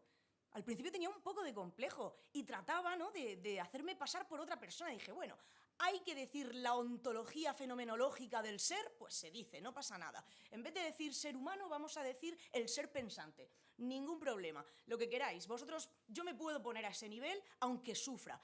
Y llegó un momento en el que dije, joder, macho, bastante complicado es ser Josefa Ros Velasco ya tal cual es, en el día a día, como para encima de todo tener que ser una persona distinta. Y me lié la manta a la cabeza y dije, pues ya no publico más artículos científicos, no me da la gana, no me hace feliz. Y tuve, de alguna forma, la suerte de que además el tema científico al que yo me dedico, mi tema de investigación, tiene tanto que ver con la sociedad y tanto que ver con esa sociedad que no tiene ni idea de ciencia y que necesita que le digan las cosas en un lenguaje muy llano y muy directo, que tengo la oportunidad de estar compartiendo lo que hago constantemente. Yo me dedico a estudiar el aburrimiento disfuncional, también podemos llamarlo el aburrimiento crónico, es decir, ese aburrimiento que perdura y perdura y perdura en el tiempo, del que uno quiere salir y no hay manera de salir de él, en las residencias de mayores, en personas que viven con algún grado de dependencia, personas que aunque saben cómo quieren ocupar su tiempo de forma significativa, no lo pueden hacer porque están en una institución. Me gusta llenar las tardes cosiendo. Bueno, pues ya no puede usted coser porque ¿y si se pincha? A mí me gustaría ayudar pelando patatas. Bueno, pues no puede usted pelar patatas aunque le funcionen las manos perfectamente, porque a ver si se va usted a cortar con 90 años. 90 años sin cortarse y va a venir a cortarse en la residencia y su hijo nos va a regañar. Yo me dedico a estudiar qué condicionantes hacen que las personas se aburran constantemente y cómo reaccionan en términos de conducta, en términos de estado anímico, frente a esa impotencia, frente a ese aburrimiento, y creé un proyecto que se llama Pre-Board, Well-Being and Prevention of Boredom in Spanish Nursing Homes. Claro, yo me tiro todo el día hablando con personas de entre 80 y 100 años. Yo estaba muy contenta cuando yo monté este proyecto, porque yo había encontrado mi nicho. En vez de estar por los pasillos de la facultad hablando sobre filosofía, sobre la existencia del ente pensante, había encontrado la forma realmente, oye, pues de generar conocimiento que pudiese revertir a un mismo tiempo en esas personas que me lo estaban ofreciendo, ¿no? Pero realmente cuando empieza todo esto de meterme en la cuestión de la divulgación de una forma un poco más seria es con la publicación de este libro. Todos mis compañeros, al defender la tesis doctoral, estaban como locos ese verano porque tenían que publicar el libro de su tesis doctoral. Y yo decía, bastante he tenido ya con tener que hacer la tesis plegándome a una serie de normas y estilos y como para además ahora tener que publicarlo en formato libro y que no se lo lea ni Dios. Y tuve mucha suerte también. Todo esto son... Él hablaba del efecto Mozart, yo hablo del efecto bola de nieve. Aquí esto es un círculo virtuoso. Una vez que metes la pata, como aquel que... No en ese sentido. Una vez que abres un poco, ¿no?, la puerta, pues se va haciendo una especie de bola de nieve. Pues tuve suerte y un colega me dijo, oye, tengo otro colega en Alianza y le va a encantar si publicas algo sobre el aburrimiento, pero en tono divulgativo. Y aún así me pasa como a Manuel, que fue mi primera criatura, 2 años después de su publicación, ni la reconozco. Ni la reconozco, porque hay tantas cosas que yo quería decir, que pensaba que había dicho y que nunca dije. Estoy deseando que salga la segunda edición, que está a puntito a puntito. A raíz de la publicación del libro, claro, la cuestión del aburrimiento es algo que interesa a todo el mundo, porque todo el mundo se ha aburrido alguna vez, hasta los que estáis pensando, yo no me aburro nunca. Que sí, señora, a lo mejor te estás aburriendo ahora mismo escuchándome. Te aburres viendo una película, te aburres con una conversación, perfectamente. Todos a veces nos aburrimos y es lo más normal del mundo. Entonces, a la gente le hizo gracia esto del tema del aburrimiento, ¿no? Oye, ¿y esto del aburrimiento? ¿De verdad hay personas que se aburren tanto, que lo pasan mal? ¿Hay ciencia sobre esto? ¿Hay gente que se suicida por aburrimiento? ¿Hay gente que se engancha a las drogas por aburrimiento? Oye, pues sí. Así que aquí empezó todo. Empezaron los medios de comunicación. Aquí hubo muy poquita campaña por parte de la editorial porque fue una explosión. Todo el mundo quería que la chica del aburrimiento fuese para allá. Y aparte, como me decían, como eres así graciosa al hablar y no tiene mucho sentido del ridículo, que eso es algo bueno, pero luego a veces dices, tu madre mía. Bueno, yo tengo un principio para esas cosas, a lo mejor es por la juventud de la que todavía puedo presumir, pero ¿qué voy a hacer o qué voy a decir yo que no esté dentro del espectro de lo que hacen o dicen los seres humanos? No pasa nada, no hay que tenerle miedo al ridículo. Bueno, empezó la radio, empezó la televisión, no sé cómo acabé en La Roca, por ejemplo, peleándome con Juan del Val. En fin, pero peleándome, ¿eh? El tío me decía, no sabes de lo que hablas, y digo, pero que llevo 12 años estudiando el aburrimiento, ¿cómo lo voy a saber yo? Bueno, pues eso también cayó en gracia, empezaron a hacerme... Lo que sufren muchos mayores puede llevarles a la apatía, entrevistas para el telediario. Trastornar su alimentación, y el problema es peor en las residencias donde no controlan cómo ocupar su tiempo. Una investigadora de la Universidad Complutense de Madrid lleva años estudiando este problema y propone personalizar las actividades para que disfruten. No os lo dejo entero, solo un poquito. Victorio trabajó 17 años en un taller de artes gráficas. Bueno, esto es una de mis residencias. Trastornos del sueño. Y a mí me encantaba esto de ponerme delante de la cámara, que me maquillasen. ¡Ay, qué diversión! Me encantaba, me encantaba. A partir de aquí, la COPE decidió cogerme durante un año entero como asesora en materia de filosofía en las noches de Rosa Rosado, un programa que se emite a las 3 de la mañana y que no escuchaba a nadie. Oye, pero tenía ahí mi pequeño círculo de fans. Pero es cierto que al final es muy fácil caer en ese riesgo de convertirte en opinólogo. Porque a mí algunas veces ya me decían, oye, cuéntanos un poco por qué la gente lo pasa tan mal cuando vuelve de las vacaciones. Y yo, ¿cómo relaciono yo esto con el aburrimiento, con las personas mayores? Te costaba una inversión de tiempo enorme, para no decir gilipolleces, pero cuando a veces vas con mucha prisa, dices tú, bueno, pues si esto no lo escucha nadie, lo escuchan 3 o 4, no tengo tiempo, y al final acabas diciendo, sí, la vuelta de las vacaciones causa un efecto en el cerebro y no tengo ni idea. pero ahí te lo he soltado y luego ya a veces uno cruza, y esto es justo lo que hay que evitar, que te coma la pasión por la fama, por salir en la televisión, aunque sea a costa de decir gilipolleces, eso es muy importante. Luego tuve también una pequeña sección en las mañanas de Radio Nacional el verano pasado, y eso sí que fue maravilloso, porque ahí David Sierra me dijo, aquí tienes 6 programas, haz lo que te dé la gana. Y ahí dije yo, aquí sí, vamos a hablar de soledad, vamos a hablar de los videojuegos, vamos a hablar de la censura, de las fake news, voy a hablar de cosas que realmente yo me siento capacitada para contar, ¿no? Y que creo que son interesantes. Entonces, este año ya no estaba en COPE. De vez en cuando he hecho alguna colaboración, pero uno va aprendiendo, ¿no? Una colaboración en la que yo sepa que tengo algo que decir. Hace muchos años que tengo el sueño de ir a Cuarto Milenio, de hacer algo con Iker Jiménez, pero luego me pongo a pensarlo seriamente y digo, si es que yo no tengo nada que decir en ese programa. Así que, bueno, estoy empezando a contenerme. Hay otros que tienen menos que decir. Bueno, como en el caso de Manuel, y voy terminando, también pues así de repente te llaman de El País y Renault, que tenemos un proyecto, estamos haciendo unos vídeos divulgativos, ¿quieres contar un poco por qué es importante estudiar el aburrimiento en las residencias? Y yo me lanzo a la piscina de todo, ¿Por qué vamos. nos aburrimos? ¿Puede ser el aburrimiento una enfermedad? ¿Cómo puede el aburrimiento ayudar a mejorar nuestra vida? Yo llevo 11 años haciéndome estas preguntas, investigando sobre todo Haciéndome esto. preguntas y me pagan. Para mí, la forma de evitar el aburrimiento... Bueno, al final todo esto consistió en promocionar un coche, pero... ¿Te han regalado? No me lo han regalado. Otra parte muy importante de lo que hago son las redes sociales. Esto es una locura.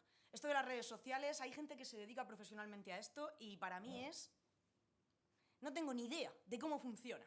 O sea, de repente pones un tuit súper no sesudo de intelectual, sino que le has dado bastantes vueltas y has dicho esto va a triunfar y no le hace caso ni Dios. Y un día cualquiera te tiras un pedo y tienes... Bueno, es que me ha pasado justo esta semana por primera vez, me he hecho viral en Twitter con una gilipollez. Y bueno, pero a raíz de eso ya hay un montón de gente que empieza a preguntarte, oye, ¿y esto del aburrimiento? Y para mí, pues es una oportunidad más de ir contándole a la gente cositas, datos que tengo. Ay, pues sí, mira, en residencia pasa esto. Oye, mi madre está en una residencia, yo la he escuchado quejarse de esto, ¿y qué puedo hacer? ¿Y dónde puedo encontrar más información? Al final es una forma también de hacerlo, ¿no? Aunque sea un poquito más complicada. Me he dedicado en los últimos años a dar charlas también pues, en centros culturales, en residencias, por supuesto, a empresas, hago un poco de todo. Lo que ya no hago prácticamente es participar en congresos académicos, porque no lo disfruto y la vida es muy corta, ¿no? Luego me va a pasar factura esta tontería, pero bueno, de momento estoy prefiriendo ser feliz, ya que trabajo todo el día, por lo menos que sea en algo que me haga realmente feliz. Entonces, prácticamente, pues en una temporada normal yo suelo tener entre 3-4 charlas a la semana y ahí estoy. Tren para arriba, tren para abajo y me lo paso genial, enseñándole a la gente qué es el aburrimiento, por qué nos tiene que preocupar y por qué le tenemos que prestar un poquito más de atención. También ayudo a crear actividades para los mayores, para divulgar la ciencia. Soy parte del equipo no solo de Ciencia en Residencia, sino del Instituto de INDEA Nanociencia. Y les enseñamos por qué los rotuladores fluorescentes brillan, bueno, y les encanta, ¿no? Cosas que luego pretendemos que les enseñen a sus nietos para que hagan actividades intergeneracionales, ¿no? Que hagan cositas juntos. Al final, pues, yo como me dedico mucho a escribir, también cuento cosas en los periódicos, escribo ensayos, esto me gusta mucho, el escribir, este es del que te he regalado. Me gusta mucho escribir en un lenguaje muy llano, o sea, si estáis leyendo algo, no tiene nada que ver con el resto de los textos. Incluso cuando presentamos el libro, uno de los autores de este libro colectivo dijo, es que usted no hace filosofía, usted nos cuenta su vida. Digo, bueno, pero me han pagado igual que a ti. Y oye, y al contrario, muchas personas, el público al que yo dirijo mis escritos, me dicen, jolín, me siento identificado y eso es lo que yo quiero realmente, ¿no? Hacer esa conexión con la gente y a partir de ahí que me escuchen. Esto es quizá lo más aburrido, pero lo tienes que hacer, cuando escribes para un público que no es científico, que no es especializado, pero que requiere de tu conocimiento para tomar decisiones. Por ejemplo, pues, un boletín de noticias de calidad e innovación de la Comunidad de Madrid. Esto empieza ya a rozar lo que sería la transferencia del conocimiento, pero es también una parte muy importante de lo que yo hago. En fin, ¿qué cosas buenas tiene esto? Las ha dicho todas Manuel. Toda mi investigación se financia con dinero público. Y para mí, como para él, es una obligación contarle a la sociedad, a toda esa sociedad, que si no se lo cuentas no se entera, qué es lo que se está haciendo con su dinero. Creo que tienen derecho a saber a dónde van mis impuestos. Y tienen derecho a criticar si un tipo de investigación no les cuadra. Al final, ellos son quienes están poniendo la pasta y lo que tú haces sí tiene que ser útil. El filósofo tiene mucha facilidad para decirte, no, es que la filosofía tiene una utilidad intrínseca. Mira, cuando te la tengo que pagar yo quiero que tú me hagas a mí evidente por qué tiene utilidad que yo te dé mi dinero. ¿Por qué? Entonces, yo en ese aspecto soy una filósofa atípica porque me gusta investigar cosas que tengan utilidad para la sociedad. Una utilidad evidente y además me siento en la obligación de explicarle a la sociedad por qué estoy haciendo eso y por qué va a ser útil para ellos. Más cosas positivas. Jolín, el hecho de que la gente pueda tomar esas decisiones informadas, ¿no? Ahora sé más sobre qué sucede en una residencia. Hace pocos meses, bueno, pues Antena 3 se dedicó a hacer una serie de programas sobre las residencias de mayores y se creó una alarma. ¿Por qué? Pues porque al final te salía Chicote, que es un personaje también muy escandaloso. Alucino pepinillos con esta comida, ¿qué te han dado? Una croqueta, esto es una mierda. Entonces, y claro, y la gente se quedaba con eso. Oye, no, esto no está pasando así en todas las residencias, ¿eh? En las residencias tienen un protocolo para el tema de las comidas. En cualquier residencia de la Comunidad de Madrid, cuando tú entras, vas a ver como familiar el menú.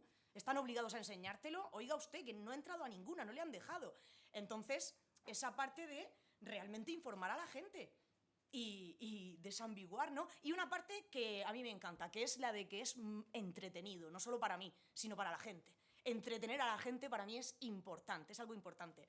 Parte negativa, ese riesgo de venirte arriba y acabar, meterte en esa rueda y como es divertido y la gente le gusta y demás, acabar diciendo gilipolleces.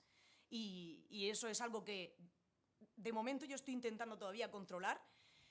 Y también a nivel académico, pues el que yo esté poniendo tanto peso en la divulgación está teniendo repercusiones porque el día tiene 24 horas y no da más de sí. Entonces, bueno, me cuesta mucho hacer entender a los compañeros que no todos los investigadores tienen por qué hacer divulgación, ni todos los investigadores tienen por qué dedicarse a publicar papers en revistas que cuesta 2.500 euros y luego para que alguien te lea tiene que pagar otros 40. No todos tenemos por qué hacerlo todo y lo bonito es que nos compaginemos y sobre todo que no nos tiremos piedras los unos a los otros. Es decir, que mis compañeros, por el hecho de que yo haya optado por este camino, no desprestigien mi trabajo, pero también es algo que nos cuesta, ¿no? Las personas que nos dedicamos más a hablar a la sociedad, de alguna manera, pues, y más si sales eso, pues en la radio, en la tele y demás, a veces es como, bueno, pues, para lo que te has quedado, ¿no? Pero en realidad a mí me parece que el tipo de trabajo que yo hago tiene mucho más sentido que sea comunicado a través de este tipo de medios que a través del trabajo más estrictamente académico. Gracias.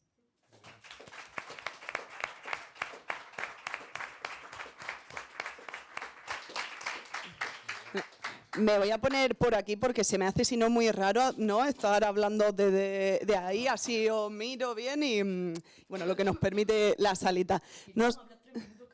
No sé si el público ha sido consciente de lo que acaba de suceder en esta hora y 5 minutos. Ayer teníamos, a esta misma hora, el taller de Lola, que nos hablaba de contar historias. Aquí hemos tenido 3 historias y yo, que he tenido la suerte de poder estar ahí, he visto cómo estabais ojipláticos, ¿no? ¿Qué tenían las 3 historias? Os ha enganchado, ¿verdad? Tenía ese componente humano, ese componente profesional y para mí, cada uno en su personalidad tenía pasión, ¿no? Tiene esa pasión que yo creo que es fundamental, ¿verdad?, para la ciencia y para la divulgación. Así que os agradezco mucho esta horita que nos habéis regalado. Hablemos de periodistas y científicos, científicas. Lo decía Margarita, se tiene que establecer ese respeto. Nuestro alumnado, algunos de ellos ya han hecho sus pinitos en comunicación y han atendido a periodistas y han tenido, parece que, buenas experiencias, pero otros, en cambio, yo creo que os falta a lo mejor ese último empujón para confiar, ¿no? Porque yo creo que es a lo mejor lo que más cuesta. ¿Qué le diríais a nuestro público como pues, un consejo para romper ya del todo esa barrera y decir, me tiro desde el trampolín, para confiar en eso, en la comunicación, en los profesionales de la comunicación? Hombre, no son todos iguales, obviamente, ¿no? Es que es muy genérico. Para confiar en los profesionales de la comunicación, cuéntales algo que quieran escuchar. Es decir, no vayas a vender tu libro. Escucha qué es lo que quieren saber. Entonces, para mí eso es muy importante para cualquier interlocutor. Y si no sabes de ello, vamos, no puedo estar más de acuerdo con vosotros. Si no sabes de ello, no lo cuentes. O sea, no haces más que patinar, te sientes muy a disgusto y eso no hay que salir. Siempre corres a veces riesgo de salir, pero no hay que salir. Es muy importante que el que comunique lo que sabe, porque lo va a hacer con más seguridad y además no, lo que decías tú, ¿no? Va a contar más verdades o algo más cercano a la verdad o al conocimiento científico actual que otra cosa. Para mí es importante, desde luego, el respeto. Para mí es importante entender al periodista. Y cuando entras desde fuera, lo primero que ocurre es vaya titular que me van a poner. Eso es universal. ¿Qué titular me van a sacar? Entonces, para evitar que te saquen un titular que no quieres tú, lleva varios titulares preparados. Muy buen Pero no los consejo. titulares que tú quieres que salgan, sino varios que piensas que le pueden interesar al periodista, no al periodista, sino a la audiencia del periodista. Si estás hablando para una revista de personas mayores, pues les puedes dar algún titular sobre algo que sea útil para sus vidas. Si estás hablando para un periodista de ciencia, un periodista científico intenso, pues les puedes dar algún conocimiento de última hora que sea crítico para entender algo, ¿no? Dale varios titulares que puedan escoger entre algo que a ellos les guste. Entonces, eso ayuda. Y luego también, por el otro lado, los periodistas a veces se quejan de que hablamos un lenguaje muy oscuro, ¿vale? ¿Para qué le pregunto al científico si es que no me he enterado de nada de lo que me ha contado, ¿no? O sea, vale, le pregunto, pero lo voy a transcribir exacto, menos mal que lo he grabado, porque es que si no, no vale para nada. Y eso no vale para nada. Hay que hacerlo en un lenguaje que entienda alguien que quiera entender, claramente. Entonces, transmitirlo en un lenguaje que puedas establecer un diálogo, que veas que te entienden y que trabajan sobre ello. ¿Y cómo hacéis para bajar a ese lenguaje terrenal? Porque yo entiendo que para ti seguramente ARN mensajero sea como para mí decir patata. O sea, que al final son tantos años, con un lenguaje tan adquirido que ¿qué consejo daríais a los científicos para que sean capaces de identificar esos términos que lo utilizan tanto y tan a diario y bajar a ese terreno? Por ejemplo, ponerse en el lugar de los demás. Lo de la familia es muy bueno. O sea, yo pienso en que se lo voy a explicar a mi familia. Sí, yo pienso que, a ver, por lo menos en mi caso ha sido una cosa de ensayo y error, de practicar mucho. Como decía antes, una de las cosas que más me han ayudado a contar las cosas para que se entiendan es el dar clases a gente que no entiende las cosas que les estás explicando. Y viene muy bien porque ver las caras de las personas. Yo trabajo mucho con el cerebro social y sé que hay muchas claves en las caras, que es el tamaño de la pupila, el blanco de los ojos, la expresión facial, el cuerpo, etcétera, etcétera. Y entonces, según estás dando clases, exacto, de esos veo muchos y me cabrean que no veas. Dando clases vas viendo cómo va reaccionando la gente. Y entonces, pues por aquí muy bien, por aquí no. Y eso es ejercitar y ejercitar. Por lo menos en mi caso ha sido así, porque incluso después de años saliendo en la tele, en la radio, escribiendo y demás, que digo, esto está tirado, tal. Me acuerdo una vez una entrevista en Telemadrid, en la calle, de una cosa que habíamos hecho para una empresa, que me entrevistan, bueno, ¿puede contar esto de qué se trata y tal? Entonces le contó la película, era un programa para detectar la atención de la gente y tal, y después de la perorata de 5 o 6 minutos me dice, vale, ¿ahora lo puede contar para que se entienda? Y dije, va, por Dios. O sea, que no es fácil, quiero decir. Y efectivamente, o sea, la idea, las claves que podemos dar aquí es, sí, baja de nivel para que se entienda, pero no, yo creo que no basta. En mi caso, de luego, es practicar. Es como la bicicleta, te pueden contar, o cómo se conduce un coche. Sí, mira, este es el acelerador, este es el embrague y tal, pero tienes que conducir tú. Creo que es así. Y entonces, a base de ejercicio, de ver cómo reaccionan, pues se ha entendido tal, tú mismo, tu instinto te va llevando a por dónde se entienden las cosas y por dónde no. Es mi experiencia particular. Yo, bueno, un poco de ambas preguntas. Con respecto a la primera, yo creo que es muy importante, es verdad que exista esa relación de respeto, pero que tú como divulgador te hagas de respetar. Es decir, si el periodista acude a ti, es porque probablemente tú tienes una información que no tiene nadie más, es decir, que te necesita a ti. Tú puedes también poner ciertas condiciones, como, oye, quiero echarle un vistazo al titular antes de que esto salga. Puedes poner ciertas condiciones, pero al margen de eso, si tú te pones frente al periodista en modo todólogo, estoy aquí solo porque quiero que mi nombre salga en tu periódico, ya sabes que el periodista no te va a tomar en serio y va a pensar que cuanto más escandaloso sea el titular, más contento te vas a poner tú, porque más gente, ¿no?, te va luego a increpar. Sin embargo, si realmente te ciñes a hablar de eso que solo sabes tú, que solo sabes comunicar tú, y le transmites la seriedad que el asunto tiene a pesar de que se lo estés bajando del cielo a la tierra, bueno, pues rara vez el periodista se va a atrever a hacerte una marranada, no por nada, sino porque el periodista quiere tenerte en su agenda para el futuro. No le interesa que tú después le llames y le digas, oye, ¿qué me has puesto aquí? Que está mi madre llorando. Entonces, bueno, eso por una parte. Y la segunda pregunta se me ha olvidado. ¿Cómo hacer para que te entienda la gente? Sí. Ya, Tú ya piensas, lo que nos has comentado, ¿no? Piensas en tu familia, por ejemplo. Yo creo que muy buena estrategia. A mí me sale solo, pero además es verdad, lo que dice Manuel es completamente cierto. Casi siempre al final lo que acaban haciendo es llamarte para que cuentes lo mismo de muchos foros distintos, pero al fin y al cabo quieren que digas lo mismo. Incluso con esto también hay que tener mucho ojo, con que el periodista no acabe obligándote a decir lo que él quiere que digas. Sí, ahí quiero contar una cosa además. Sí, porque, o sea, yo ha sido tremendo tener entrevistas, yo lo cuento como si lo tuviese que entender mi abuela, y al final del todo terminar la entrevista y decir, Josefa Ros Velasco, experta en el estudio del aburrimiento, confirma que el aburrimiento nos hace ser más inteligentes. Y me cuelga yo, mierda, yo no he dicho eso. Y ya te quedas que no sabes si la gente lo habrá entendido, si se ha quedado... entonces, bueno, todo el mundo quiere más o menos la misma historia y cada vez la vas perfilando más y más para que se entienda, ¿no? Y cuando ves que ha habido algún fallito, pues a la siguiente... Es verdad, al final... Vas aprendiendo. Claro. Sí, es como si fueras un cantante y cantas tu canción en muchos conciertos. ¿Habéis aprendido de experiencias negativas? Entiendo, Manuel, que sí, ¿verdad? ¿Has tenido alguna experiencia negativa con periodistas? No negativa del todo, pero sí en ese sentido, ¿no? Y luego un poco lo que quería comentar también, de tener cuidado que no te lleven a su terreno o a que des a que hagas una afirmación que no es la que tú consideras.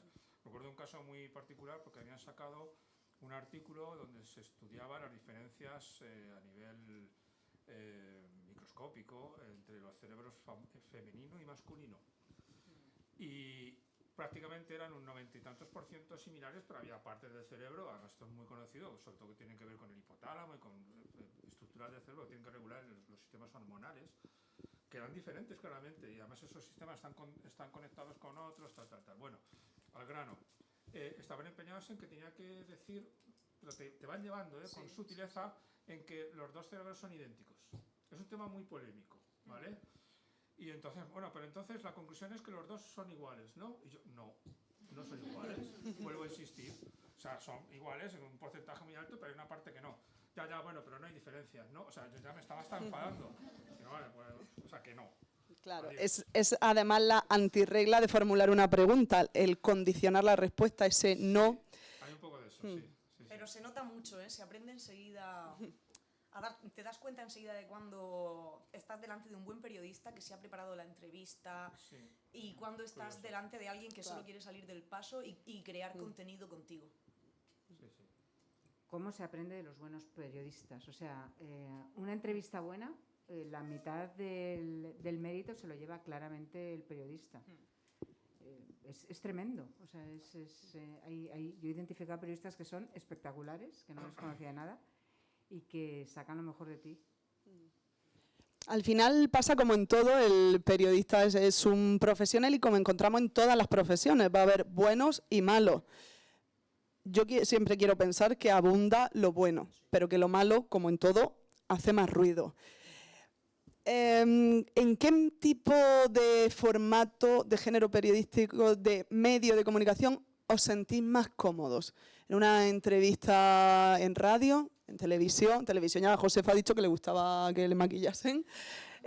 O en prensa escrita para poder tener tu tiempo de reflexión. ¿Dónde os visualizáis pues eso, más cómodos a la hora de comunicar y de divulgar? No sé, yo en la tele. Pero por una razón, porque es un reto. Es decir, es que tienes que estar a veces sin mirar papeles, porque en la radio puedes estar mirando. El entrevistador puede estar mirando el móvil u otra cosa. Eso es nada más bastante frecuente. Es decir, por las ondas no lo sabes, pero el entrevistador está a su bola y tú estás diciendo ahí cosas y estás ahí así hablando para nada, ¿no? Y en el periódico pues no recibe el feedback. En la tele sí, es una cosa ahí mismo y además para mí es muy difícil. Es el medio más difícil y sobre todo a veces en los programas en directo es ya el colmo, vamos, pero porque tienes que estar tirando de tu conocimiento, diciendo las cosas para que se entiendan, lo que tienes que decir de manera adecuada y eso para mí es simplemente por ser un reto, pues es lo que más me gusta, la tele. A mí me gusta el directo con preguntas. El directo El directo directo. Ah, Como esto, por ejemplo. sí. Porque hay campo para preguntas. Es decir, tenerlo hiper preparado de antes, no necesariamente. Es decir, sí, efectivamente, ir pensando, ir improvisándolo, sacándolo de ti, ¿no? Hilándolo. Sí, eso es. Siempre lo suelo hacer con PowerPoint, hoy no me he traído pues, de casualidad. Pero sí que me gusta mucho luego la interacción. Sí, A mí la es lo que conversación. La conversación. ¿Y a ti, Josefa? A mí me gustan mucho los nuevos formatos, directo en Twitch, directo en YouTube también, porque bueno, al final quien te está entrevistando tiene una comunidad muy fiel, suele ser pequeñita, ¿no? Al menos que le pueda interesar mi tema de trabajo, es pequeñita, pero está muy implicada, ¿no? No es esto de que tienes la televisión puesta de fondo, está sonando cualquier programa en la radio, sino que están ahí, están puestos, pero desde luego el subirme al escenario, al directo y el tener el contacto con la gente, el terminar y el que no ha tenido ese arrojo de preguntarte, porque hay gente que no le gusta preguntar en público, luego te está esperando y te tiras media hora más. Eso me gusta a mí. ¿Hubieseis agradecido tener alguna formación específica en divulgación? Porque sobre todo vosotros, Margarita y Manuel, habéis sido pioneros y habéis ido muchas veces aprendiendo sobre la marcha. Ahora es tan común tener este tipo de formatos, este tipo de formaciones, tenemos tanta oferta, tanta demanda también, pero ¿hubiese agradecido tener hace años ese empujoncito? Sí, habría venido bien, claramente. Yo no tuve tiempo para hacerlo en absoluto, pero habría venido bien. Hablábamos antes de cómo enfrentarte a una entrevista, pues a pelo. Yo absolutamente a pelo, me habría venido muy bien saberlo. ¿Cómo enfrentarte a un programa en directo? ¿Cómo prepararlo antes? Sí, me habría venido muy bien. ¿Y lo habría hecho? Pues no sé si le habría dado la importancia antes. Ahora sí que se la doy. Ahora si puedo ir a algún curso de estos, pues sí, aprendo, reflexiono, me reconozco en la experiencia de otros y voy puliendo no solo el contenido de lo que cuento, que sí, efectivamente, siempre le vas encontrando una manera mejor, sino también las maneras de comunicar. Aún así, siendo todos distintos, cada uno tiene que ser lo que uno es, claramente, porque si no te sale. O sea, no se puede... No tiene sentido. No tiene sentido. Manuel, ¿a ti? Yo pienso que aún necesito que me den clases de... Para nada. No, sí, en serio. Trucos, lo que sé. siempre hay que ir aprendiendo, nunca uno lo sabe todo, ni mucho menos. Y aunque lleve muchos años en esto, a veces lo pienso, que bien me vendría, lo que sé, un curso donde me explicaran algunos pues, esos trucos, lo vamos a llamar así, pero una guía de qué se puede, qué no se puede, qué se debe, qué lo que no se debe, siempre viene bien. Y aún lo pienso que lo necesito. ¿Y tú, Josefa? Pues solo de pensarlo me da mucho agobio y me siento presionada y me causa estrés. De momento creo que prefiero seguir la senda autodidacta e ir un poco a calzón quitado y que vaya saliendo lo que tenga que salir. Si gusta, bien, y cuando no guste, pues me retiro y me dedico a otras cosas. Tú hablabas que te gustaban especialmente las plataformas nuevas, las redes sociales. Caldo de cultivo interesante para la información y la desinformación. ¿Os habéis visto en la tesitura, estoy segura de que sí, de ver un bulo, una fake news y desmentirlo? ¿O que algún medio os haya llamado para decir, oye, Margarita, seguro que sí, en la pandemia, ¿no? ¿Cuántos bulos has tenido que desmentir? No, yo soy muy mala desmintiendo bulos. No lo he hecho. ¿No? No lo he hecho. Hay gente que lo hace fantástico. Entonces, la verdad es que cuando me preguntaban un bulo, digo, te recomiendo estos 3 o 4 sitios que lo hacen muy bien. No, yo soy muy mala, lo reconozco ahí. Y lo que hago a cambio es que cuando hay un bulo lo identifico, doy a cambio la información más veraz posible en sí misma, pero activamente, no reactivamente a que viene un bulo y ahora lo desmiento, sino activamente. Detecto que este bulo está corriendo, voy a proporcionar yo misma esta información, pero no ponerme a desmentir un bulo contra algo que está escrito, ya no te digo contra una persona, muchísimo peor, pero contra algo que está escrito no lo hago bien. ¿Vosotros habéis identificado bulos a lo largo de vuestra carrera? A mí personalmente me ha tocado en cuarto milenio durante mucho tiempo estar enfrentado a gente que cree en pseudociencias, en cosas raras, ¿no? Y yo dar mi punto de vista como científico, intentar desmontarlo en la medida de lo posible, que no siempre se consigue porque se agarran a un clavo ardiendo muchas veces, pero bueno, era mi labor, ¿no? Es algo parecido a desmentir un bulo. Es algo, de hecho, yo creo que tiene la misma raíz, ¿no? Creer en ciertas cosas que no son razonables. Y bueno, pues sí, en esa labor me he encontrado muchas veces. Y a veces con éxito y otras, no siempre. Hay veces que dices, bueno, cada uno que piense lo que quiera, pero yo ya he dicho lo que tenía que decir. Eso nos lo comentaba hoy Beatriz, ¿verdad? En redes sociales, que llega un punto en el que tienes que tirar la toalla ante individuos que van a... Nunca consideras que la tires, pero dices, bueno, yo he dado la información que tengo que dar, que cada uno que saque la conclusión que quiera, ¿no? Pero eso ya... ¿No te fastidia un poco saber que tú estás en posesión de la verdad y la otra persona no la quiere abrazar? No, porque nunca pienso que... nunca pienso que esté en posesión de la verdad, al contrario. Digo, bueno, es que esto se puede explicar de esta manera, de esta otra y de esta otra. Ya que es mucho más sencillo, son los principios de la ciencia, la navaja de Ockham, ¿no? Pues si lo puedes explicar de una manera sencilla, no tienes por qué añadir circunstancias que son increíbles y tal, para poder explicar el mismo fenómeno. Pues si ha sido el viento el que ha movido el papel, no tienes por qué pensar en otra cosa, ¿no? Es más aburrido. Y ya lo sé, evidentemente, pero es así, ¿no? Entonces, bueno, pues al final que cada uno piense lo que quiera. O sea, a mí me ha pasado también igual porque, bueno, ese tema del aburrimiento, como decía antes... De que es positivo, ¿no? Como todo el mundo, parece una cosa así un poco una chorrada, pues a todo el mundo le encanta hablar de la cuestión del aburrimiento y sobre el aburrimiento hay muchísima leyenda negra, hay muchísimo mito. Entonces, sí que muy frecuentemente me llaman los medios para que desmienta mitos del tipo que el aburrimiento te hace ser más creativo, que el aburrimiento te conduce a un estado de introspección especial, que te hace ser más inteligente. Por ejemplo, uno que encanta es es bueno que los niños se aburran, entonces quieren esto, quieren esta parte. Entonces, a mí me encanta, o sea, sí que me gusta mucho hacer ese trabajo de desmentir, porque hay más de un siglo de estudio científico desde la psicología y la psiquiatría sobre la cuestión del aburrimiento, para que uno venga pues a decir lo primero que se le pasa por la cabeza o lo que le gustaría, ¿no? Mejor que el niño se aburra, déjalo, que así es más listo de mayor. Yo sí lo hago. Ahora, el consejo que yo doy es no solamente ser consciente de cuándo hay que dejar de pelear, sino de cuándo no merece siquiera la pena empezar la pelea, ¿eh? O sea, porque si no, puedes... Yo sí que soy más obsesiva con eso. Digo, pero que no llevas la razón, no llevas razón. Tienes que pensar lo que te estoy diciendo porque para eso yo lo sé y tú no. Y entonces... eso es algo que también se va haciendo con el tiempo, ¿eh? El decir, mira, esta persona no interesa siquiera empezar ni a explicarle las cosas.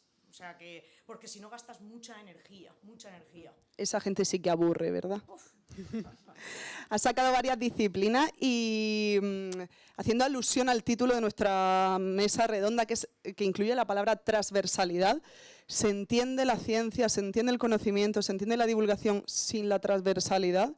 Para vosotros, ¿qué aporta el tener, por ejemplo, hoy aquí sentados tantas especialidades diferentes? A mí me aporta muchísimo, ya lo he dicho antes, es decir, me aporta respuestas a mis preguntas trascendentales, que son ingenuas en el fondo, algunas son trascendentales, pero que son ingenuas en el fondo, desde otros campos, y me aporta muchísimas preguntas y distintas visiones. Entonces, darte cuenta de que tú realmente vives en un mundo muy cerradito, con una visión que te crees que es la única, una visión muy concreta, ayuda muchísimo, da una riqueza tremenda el hablar con gente de otros campos. ¿Qué pasa? Que en nuestra profesión estamos normalmente dirigidos a ser cada vez más especialistas en lo nuestro, ser los mejores para obtener para llevar una carrera científica óptima, para lo que sea, para llevar una trayectoria, ser el mejor de tu campo, que te contraten, para hilar unos contratos con otros, ir cada vez a la empresa mejor o al centro de investigación mejor. Y claro, te vas especializando hasta ser el mejor que sabe de algo muy concreto. Y eso es lo que se premia. Entonces, ese es un problema. Es muy bueno que haya especialistas en cada campo, pero a la vez, de vez en cuando, tienes que echarte para atrás y ver las cosas con perspectiva. Entonces, tener esas dos visiones es muy importante. Y la perspectiva solo te la dan los demás. La perspectiva te la dan cuando te atreves a salir y de repente te hacen preguntas en un instituto de bachillerato y dices, caramba, fíjate lo que es esto. No se me hubiese ocurrido eso. No lo había pensado. Entonces, es bueno que haya especialistas porque tienes que hablar de aquello de lo que sabes, pero es bueno en un momento dado saberte abstraer, ver las cosas con perspectiva, juzgarlo, no perder el rumbo de dónde están las cosas. Para eso requieres mucho conocimiento, pero bueno, es que hay que hacer las dos cosas. La perspectiva te lo da el resto de la gente. Manuel, tú es que eres transversal en ti mismo, en esa faceta de psicólogo, en educación, ¿no? Pero ¿estás de acuerdo con Margarita? Absolutamente. Desde luego, incluso dentro de la misma psicología, trabajar o conversar en congresos o donde sea, ¿no?, con otros grupos de investigación que trabajan en cosas distintas a la tuya, enseguida encontramos chispas, ¿no?, de, pues eso me recuerda a no sé qué, podríamos mirarlo de tal sitio y tal, ¿no? Pero aparte a nivel científico, dentro de nuestro propio gremio, hablar con gente en el ámbito de la divulgación enriquece mucho porque te hacen ver si realmente las preguntas que tú te haces desde el punto de vista científico son interesantes para la sociedad o no. Porque muchas veces es verdad que pecamos de hacernos preguntas muy concretas para nosotros, que está muy bien, que hay que hacerlas, pero que también, al hilo de lo que decíamos antes, de que nos paga la sociedad, también deberíamos de hacer cosas que son interesantes para ello. Es decir, pues yo a veces digo, pues mira, hemos encontrado en un experimento que el sistema sintáctico del lenguaje se ve afectado por el contenido semántico de las palabras. Y la gente dice, bueno, muy bien, no he entendido nada y no sé para qué sirve eso, ¿no? Entonces, te planteas, ¿no? Pues, jolines, vamos a hacer algo interesante. Entonces, esa transversalidad nos viene muy bien también para hacer preguntas que no sean muy interesantes solo para nosotros, sino para más gente. Y eso yo creo que viene muy bien. Para ti, Josefa. Pues, por decirlo de forma muy resumida, cuando publiqué La enfermedad del aburrimiento era mi criatura. Ahora, cuando se va a publicar la siguiente edición, ese libro es hijo de todas las personas con las que he tenido oportunidad de hablar sobre el aburrimiento a través de estas actividades de divulgación en los 2 últimos años. Es que no se puede decir más. La forma en la que intercambiar pareceres con personas de todo tipo te hace repensar algunas ideas que tú creías que estaban atadas y bien atadas, y te hace replanteártelo todo y hasta tambalearse, ¿no?, los cimientos de aquello de lo que más convencido estabas. es impresionante. O sea, es que esta segunda edición del libro es gracias a todas esas personas con las que he tenido oportunidad de hablar, incluyéndoos a vosotros hoy aquí. ¿Creéis que hay sobreinformación científica? A raíz de ese impulso que estamos haciendo entre todos de sacar la ciencia, de que llegue a la sociedad, ¿podemos vivir en una nueva era que haya sobreinformación?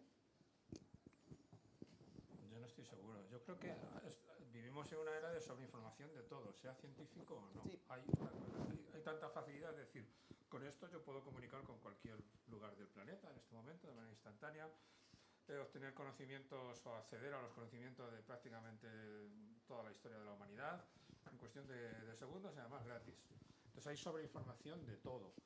Y a nivel científico no estoy seguro de que haya más que de otras cosas. Lo que sí que vendría bien es que hubiera filtros, que hubiera, como para cualquier ámbito, sea científico o no, que haya una especie de control, de bueno, esto también es verdad, en ciencia pecamos mucho de que, como decía antes, nos hacen decir cosas que no deberíamos de decir o que no se corresponden. Las conclusiones del trabajo no dicen eso y, sin embargo, muchos titulares ya dan por hecho que ya se ha encontrado un tratamiento para el Alzheimer, por ejemplo, y de eso nada, monada, y así tantas cosas, ¿no?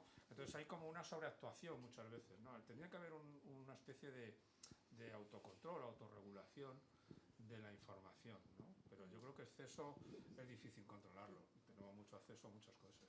Yo creo que la información nunca sobra y que además la información en el mundo en el que vivimos actualmente se regula sola en función de la oferta y la demanda. Cuando hay demasiada oferta y no hay suficiente demanda, pues ya empieza a haber medios que desaparecen, canales que no triunfan, es decir, no sé, hay un poco de darwinismo en este aspecto, a mi juicio. Y no estoy tampoco nada segura de cuál puede ser el recorrido, el alcance y las consecuencias de que existan verificadores y personas que son los que dicen cuál es la información que sí, cuál es la que no, ni siquiera si son científicos, porque los científicos también tenemos sesgos, también tenemos intereses y no sé hasta qué punto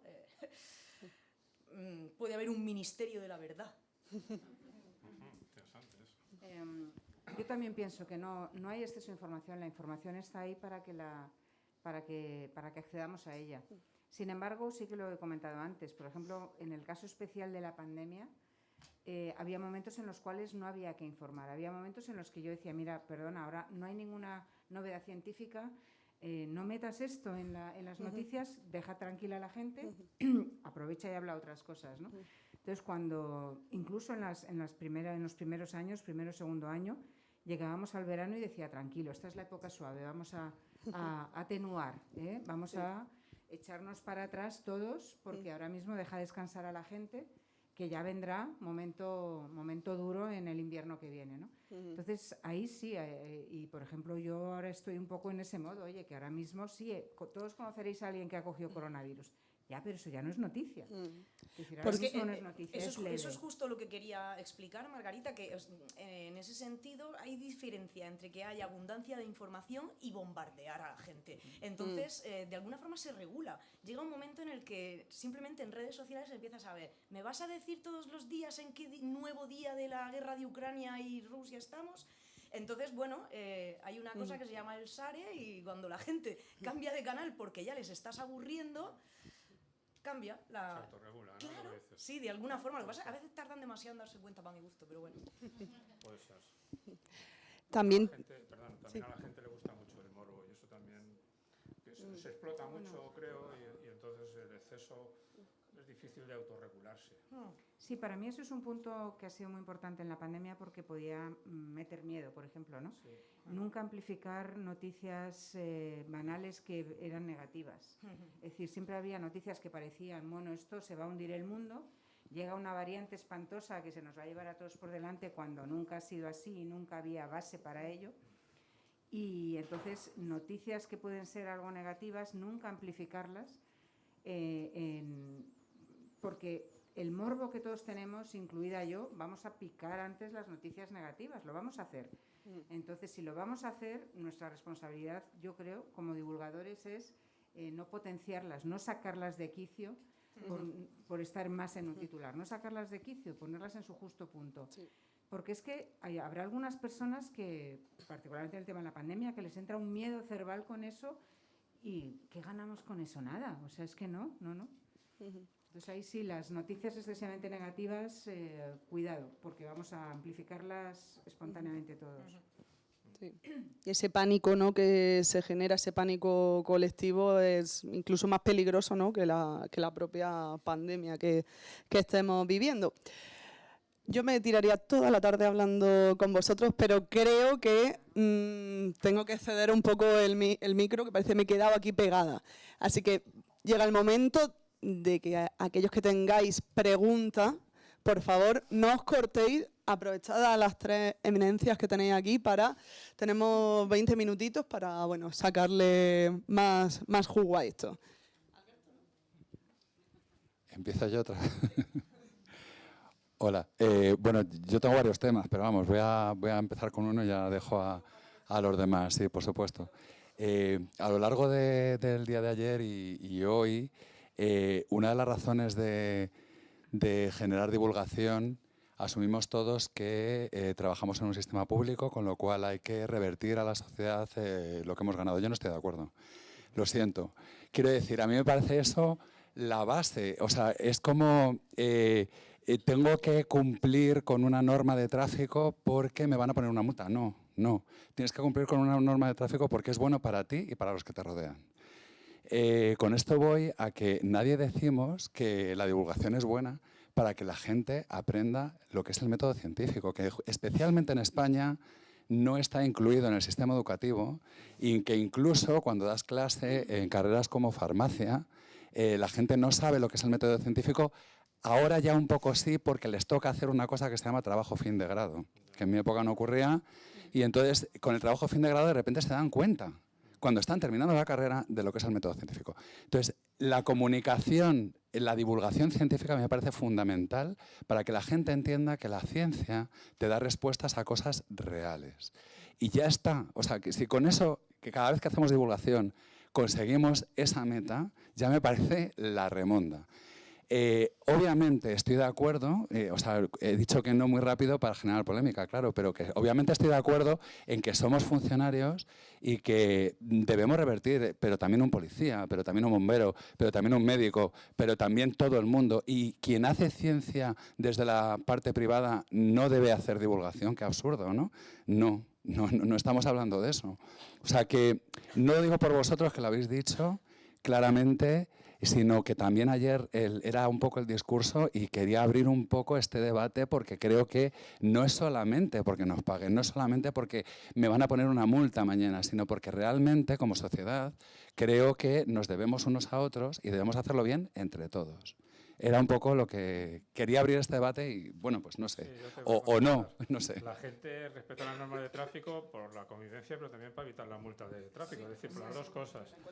Pero aparte, también me gustaría contar, a ver, que yo creo que sí que como funcionarios, como trabajadores públicos, que la gente entienda, a ver, yo la mayoría, o por no decir prácticamente todos mis proyectos son de la modalidad generación de conocimiento. Es decir, solo sirven para generar conocimiento, no tienen apenas nada de aplicado.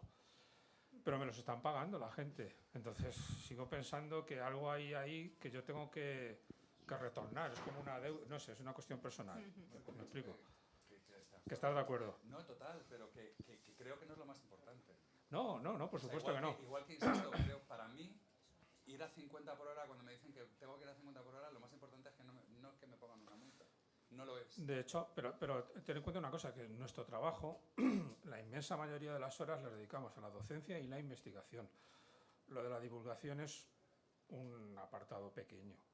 Entonces, que yo creo que es necesario y conveniente para la sociedad, les debamos o no nada, pero a la sociedad le viene bien que el conocimiento que se adquiere que científicamente se conozca, pero no deja de ser una pequeña parte.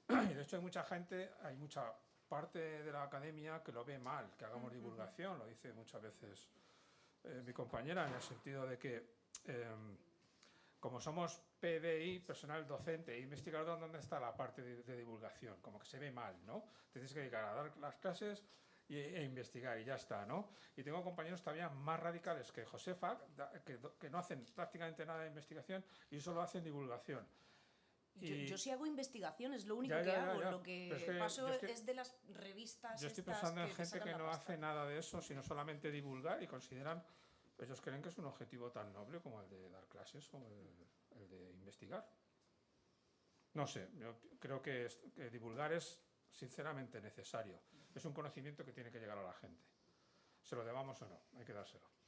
Yo lo traía a colación simplemente como un argumento de lo que a mí me motiva, ¿no? El hecho de pensar que se lo debo a la sociedad porque la sociedad me lo está pagando es un aliciente para mí, pero sí que entiendo que cualquiera que reciba dinero público tiene esa pequeña obligación. No tienes por qué hacerlo tú, pero bueno, en fin, que haya divulgadores es importante, y sin embargo dentro de lo que es el aspecto de la ciencia financiada con dinero público no lo veo tan claro. Como sociedad me encantaría también, como miembro de la sociedad me encantaría también recibir los resultados, pero tienes completa libertad de hacer con ellos lo que te dé la gana, que para eso te los estás pagando tú o te los está pagando un tercero.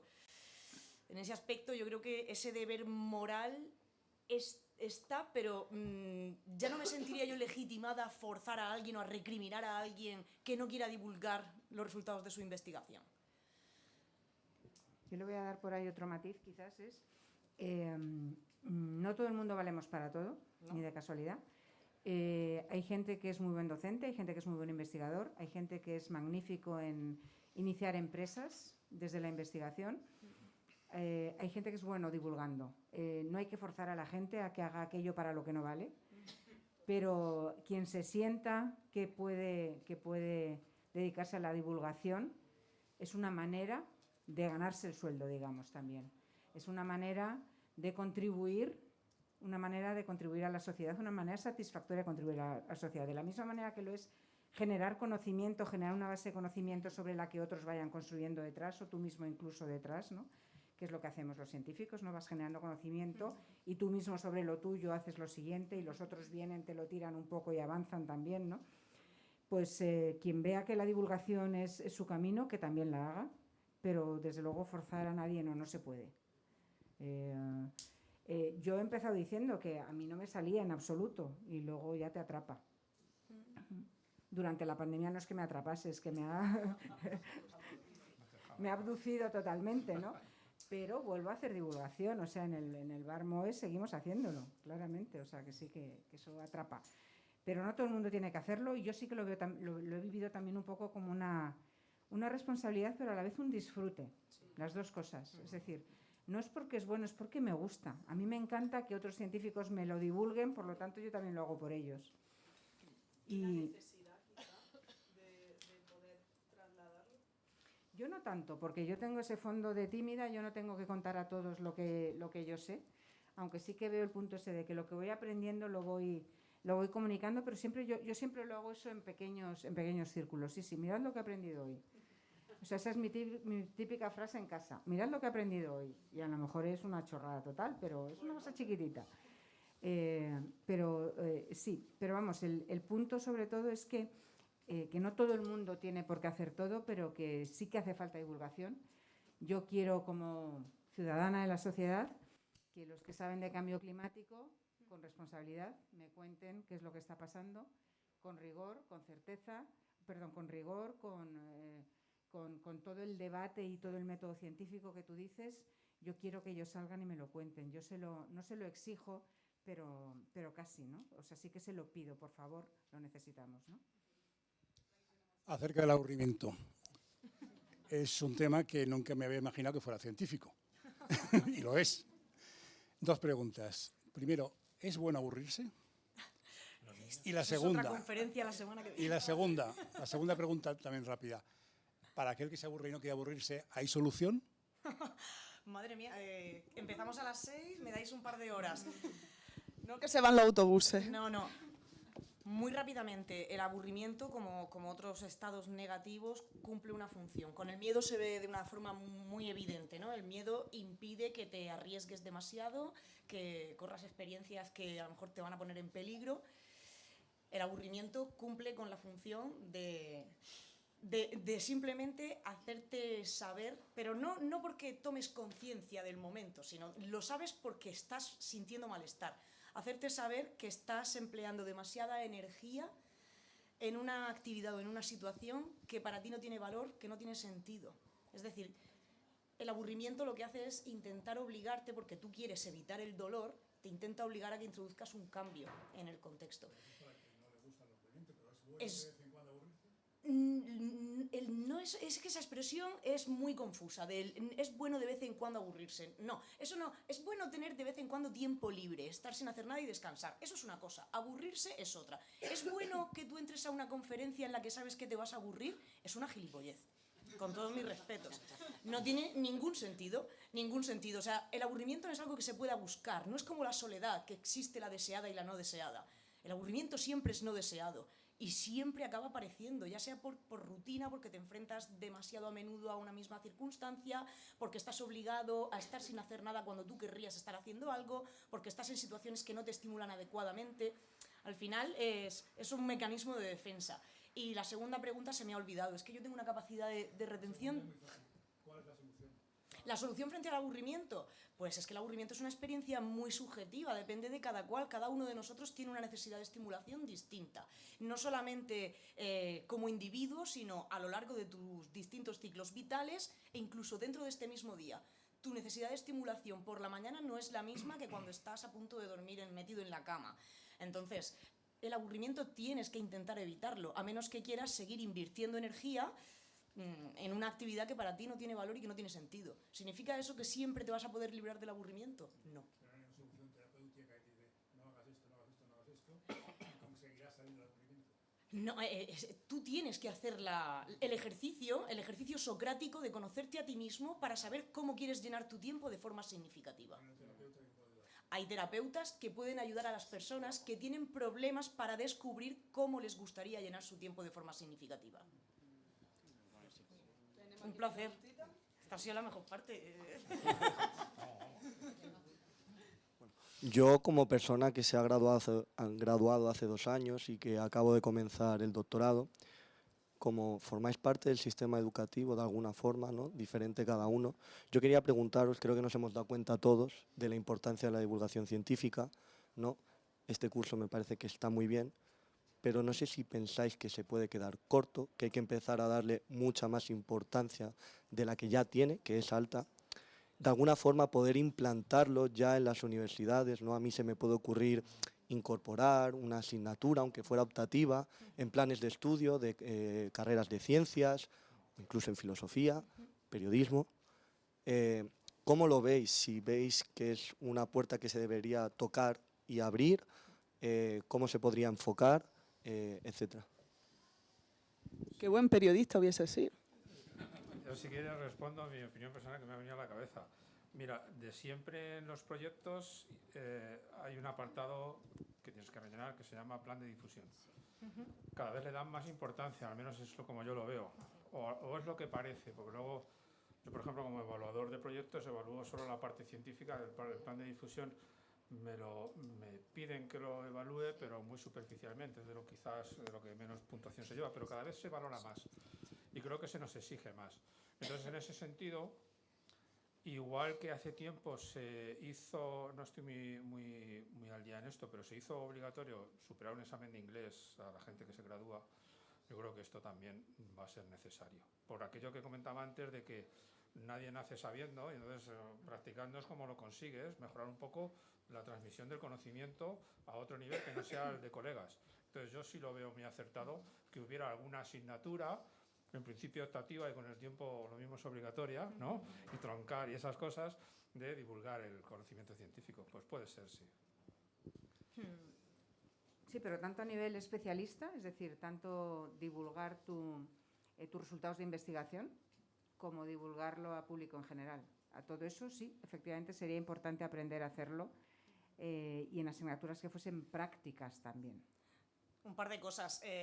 El plan de difusión, el problema que tiene es que suele ser la carta a los Reyes Magos. Eso es una declaración de intenciones. Entonces no se le puede prestar mucha atención. A planear la difusión de unos resultados que vas a obtener después de testar una hipótesis sin tener ni idea de cuáles van a ser esos resultados, a menos que ya tengas muy claro que los vas a viciar para que tu estudio diga lo que tú quieres, pues es muy difícil. O sea, por ejemplo, mi estudio consiste en un trabajo de campo para testar la hipótesis de que el aburrimiento es un problema en las residencias. ¿Qué pasa si los resultados de mi estudio hubiesen sido que no? Ya está, no se aburre nadie, se acabó. ¿No tiene valor lo que he hecho? Tiene mucho, ya sabemos dónde no tenemos que poner la vista. Nunca se había estudiado eso, pues a lo mejor era por algo, ¿no? Pero ¿cómo vas a hacer ese plan de difusión sin saber ni siquiera que vas a tener que difundirle a la gente? Es un poco ridículo. Y luego, por otra parte, a mí me parece dos cosas muy rápido. Una, a mí me encantaría que eso existiese, no por nada, sino porque el hecho de aprender a explicar las cosas en distintos niveles te ayuda a ti, te ayuda y te ayuda a desarrollar ciertas habilidades. Y aparte, no solamente en el caso de que luego te vayas a quedar dentro de la academia, ser investigador el resto de tu vida, no. Es que si vas a ir a la empresa privada, o sea, es que te da tablas, ¿no? Te da tablas. Me parece completamente interesante. Ahora bien, eso me parece que promocionarlo, si luego no se le va a dar valor, si luego yo voy a llegar a una convocatoria y me van a decir, sí, salen mucho en la tele, pero ¿a quién le importa? ¿Pero cuántas veces han citado tus trabajos? Oye, en la televisión, que me vieron 200.000 personas. O sea, pero ¿quién son? No es nadie. Sí, no, quería hacer una aportación y justo me viene al hilo como has terminado tu intervención. Porque en este contexto yo estoy totalmente de acuerdo con lo que acaba de decir Margarita, de que no todo el mundo valemos para todo, pero es cierto también lo que acabas de decir, cómo te lo van a valorar. Entonces, no podemos, afortunadamente le estamos cada vez dando más importancia, y prueba de ello es este curso, ¿no?, a la divulgación del conocimiento, pero eso, cuando vas a la ANECA o cuando te tienen que evaluar para una plaza, pues hay que valorarlo. Entonces, últimamente he tenido la suerte o la desgracia de formar parte de varios comités de selección de personal, aquí en la Complutense y en el CSIC, y afortunadamente cada vez esto de la divulgación se apunta en los baremos de evaluación del personal del CSIC cada vez más y además de forma muy creciente, ¿no? Y en la universidad también. Es decir, si queremos que esto continúe hay que valorarlo de alguna manera, porque hasta ahora en el currículum solo valían los 150 artículos científicos de Manuel. Hasta hace bien poco. O sea, nadie se le ocurría poner escrito en tal revista de divulgación, salido en tal programa, no sé, al contrario, es que eso podía incluso hacer que tus compañeros te miraran mal, o sea, estar perdiendo el tiempo, ¿qué haces ahí? Tú lo que tienes que hacer es investigar, ponte en la pollata, escribe, publica, pide proyectos, ¿no? Entonces, en este contexto, es justamente lo que acabas de decir, o sea, hay que reconocerlo de alguna manera. ¿Sabes dónde veo yo el arma de doble filo en eso? Que entonces ya estás obligando a personas que quizá no tienen capacidad o no les gusta divulgar a tener que divulgar. Y al final, bueno, pues vas a tener gente divulgando que a lo mejor no sabe divulgar y que lo hace mal y que va a ser una tontería. O sea, si es que el problema está en que no lo sabemos hacer mejor, está claro. Si no, lo estaríamos haciendo de una forma mejor. No hemos encontrado una mejor manera de evaluar objetivamente el desempeño de las personas, pero no todas las investigaciones se pueden medir con la misma vara. No puede medirse todo igual. Todo igual no, pero hay que medirlo de alguna manera. Quiero decir, yo tengo compañeros, y seguro que todos conocéis a alguno, que se han quedado en la universidad porque han encontrado el nicho y no les importa nada dar clase y no les importa a sus estudiantes, lo que les importa es meterse en la pollata o escribir artículos científicos o ir por ahí a dar conferencias. Yo conozco a algunos, seguro que os viene más de un nombre a la cabeza, ¿vale? Y sin embargo están en la universidad y están dando clase y están influyendo en gente. O sea, hay cosas que no podemos evitar. Tendrán otras habilidades. Hay cosas que no podemos evitar, pero si queremos que esto continúe adelante hay que apoyarlo y hay que evaluarlo de alguna forma. Yo no sé cómo, pero realmente creo que hay que avanzar en ello, ¿no? Sin convertirlo en una obligación para todo el mundo. No, una obligación para todo el mundo, no. También te valoran fundar una empresa y no todo el mundo ha fundado una empresa, pero quien la ha fundado que se le dé el valor. Pero ¿quién lo tiene que valorar? Nosotros mismos. Entonces, lo primero que tenemos que hacer es convencer a nuestros colegas de que esto es valioso. además de convencer a la sociedad, convencer a nuestros colegas de que esto es valioso y de que esto no es algo que hace alguien que no sabe investigar. Que no es solo por sabe dar diversión. clase. No es solo por Te diversión. diviertes, pero no es por diversión solamente. Que no es fácil, como decías tú al principio, cuesta hacerlo mucho. Hola.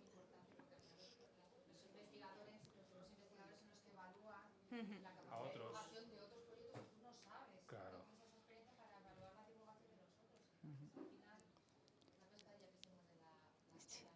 Totalmente. Hola, buenas tardes. Yo también tengo una pregunta para vosotros o para los tres, quien queráis contestar.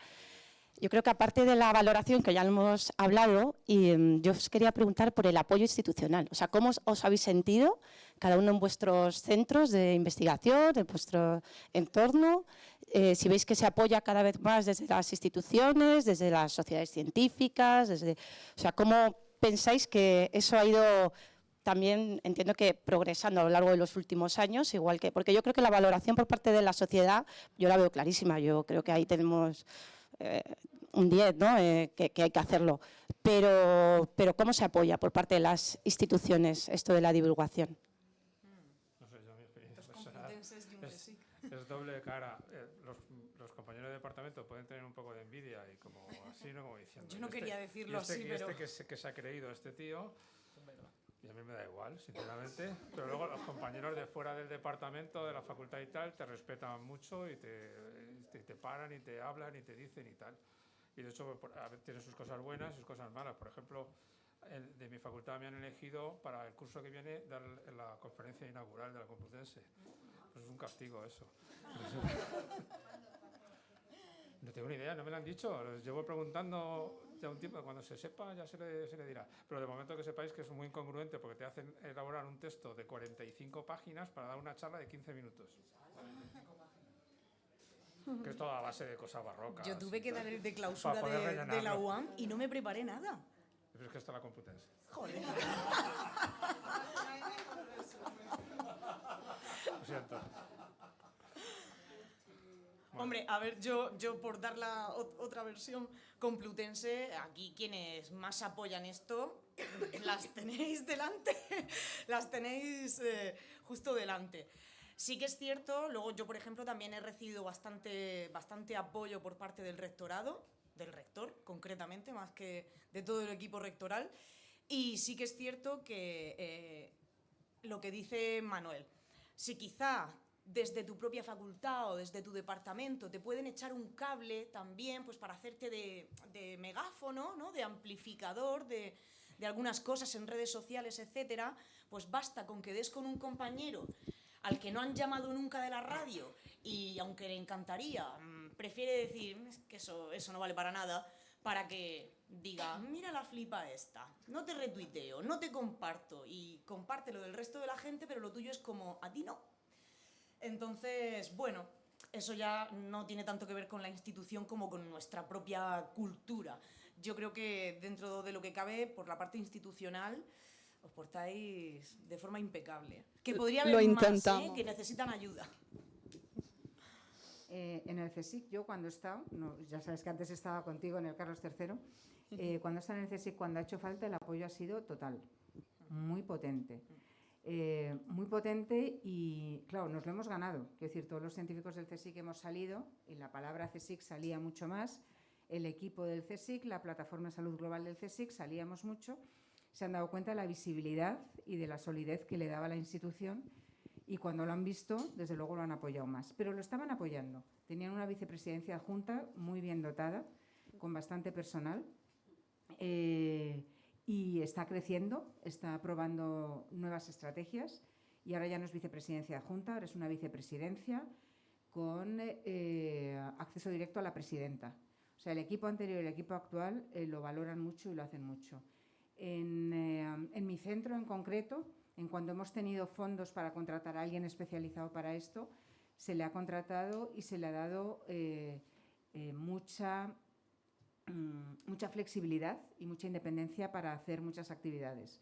O sea, que sí que se valora, se está valorando más la visibilidad, con rigor siempre, se está valorando la visibilidad y sí que lo están apoyando. O sea, en el CSIC se ve mucho. Ahora bien, ¿cuánto te ayuda eso a progresar en tu carrera científica, que sería mi caso, o a sacar tu plaza por primera vez? Eso, lo sigo diciendo, que como depende de tus pares, esos que te tienen un poco de envidia, pues no sé yo. Poco. Bueno, pues muy puntuales. Cerramos esta mesa redonda. Espero que para vosotros haya sido una vacuna para poder iniciar en esa divulgación, que vuestros cerebros se hayan abierto y que sobre todo no haya sido aburrido. Así que muchísimas gracias. Nos vemos mañana a las 10. Gracias a vosotros.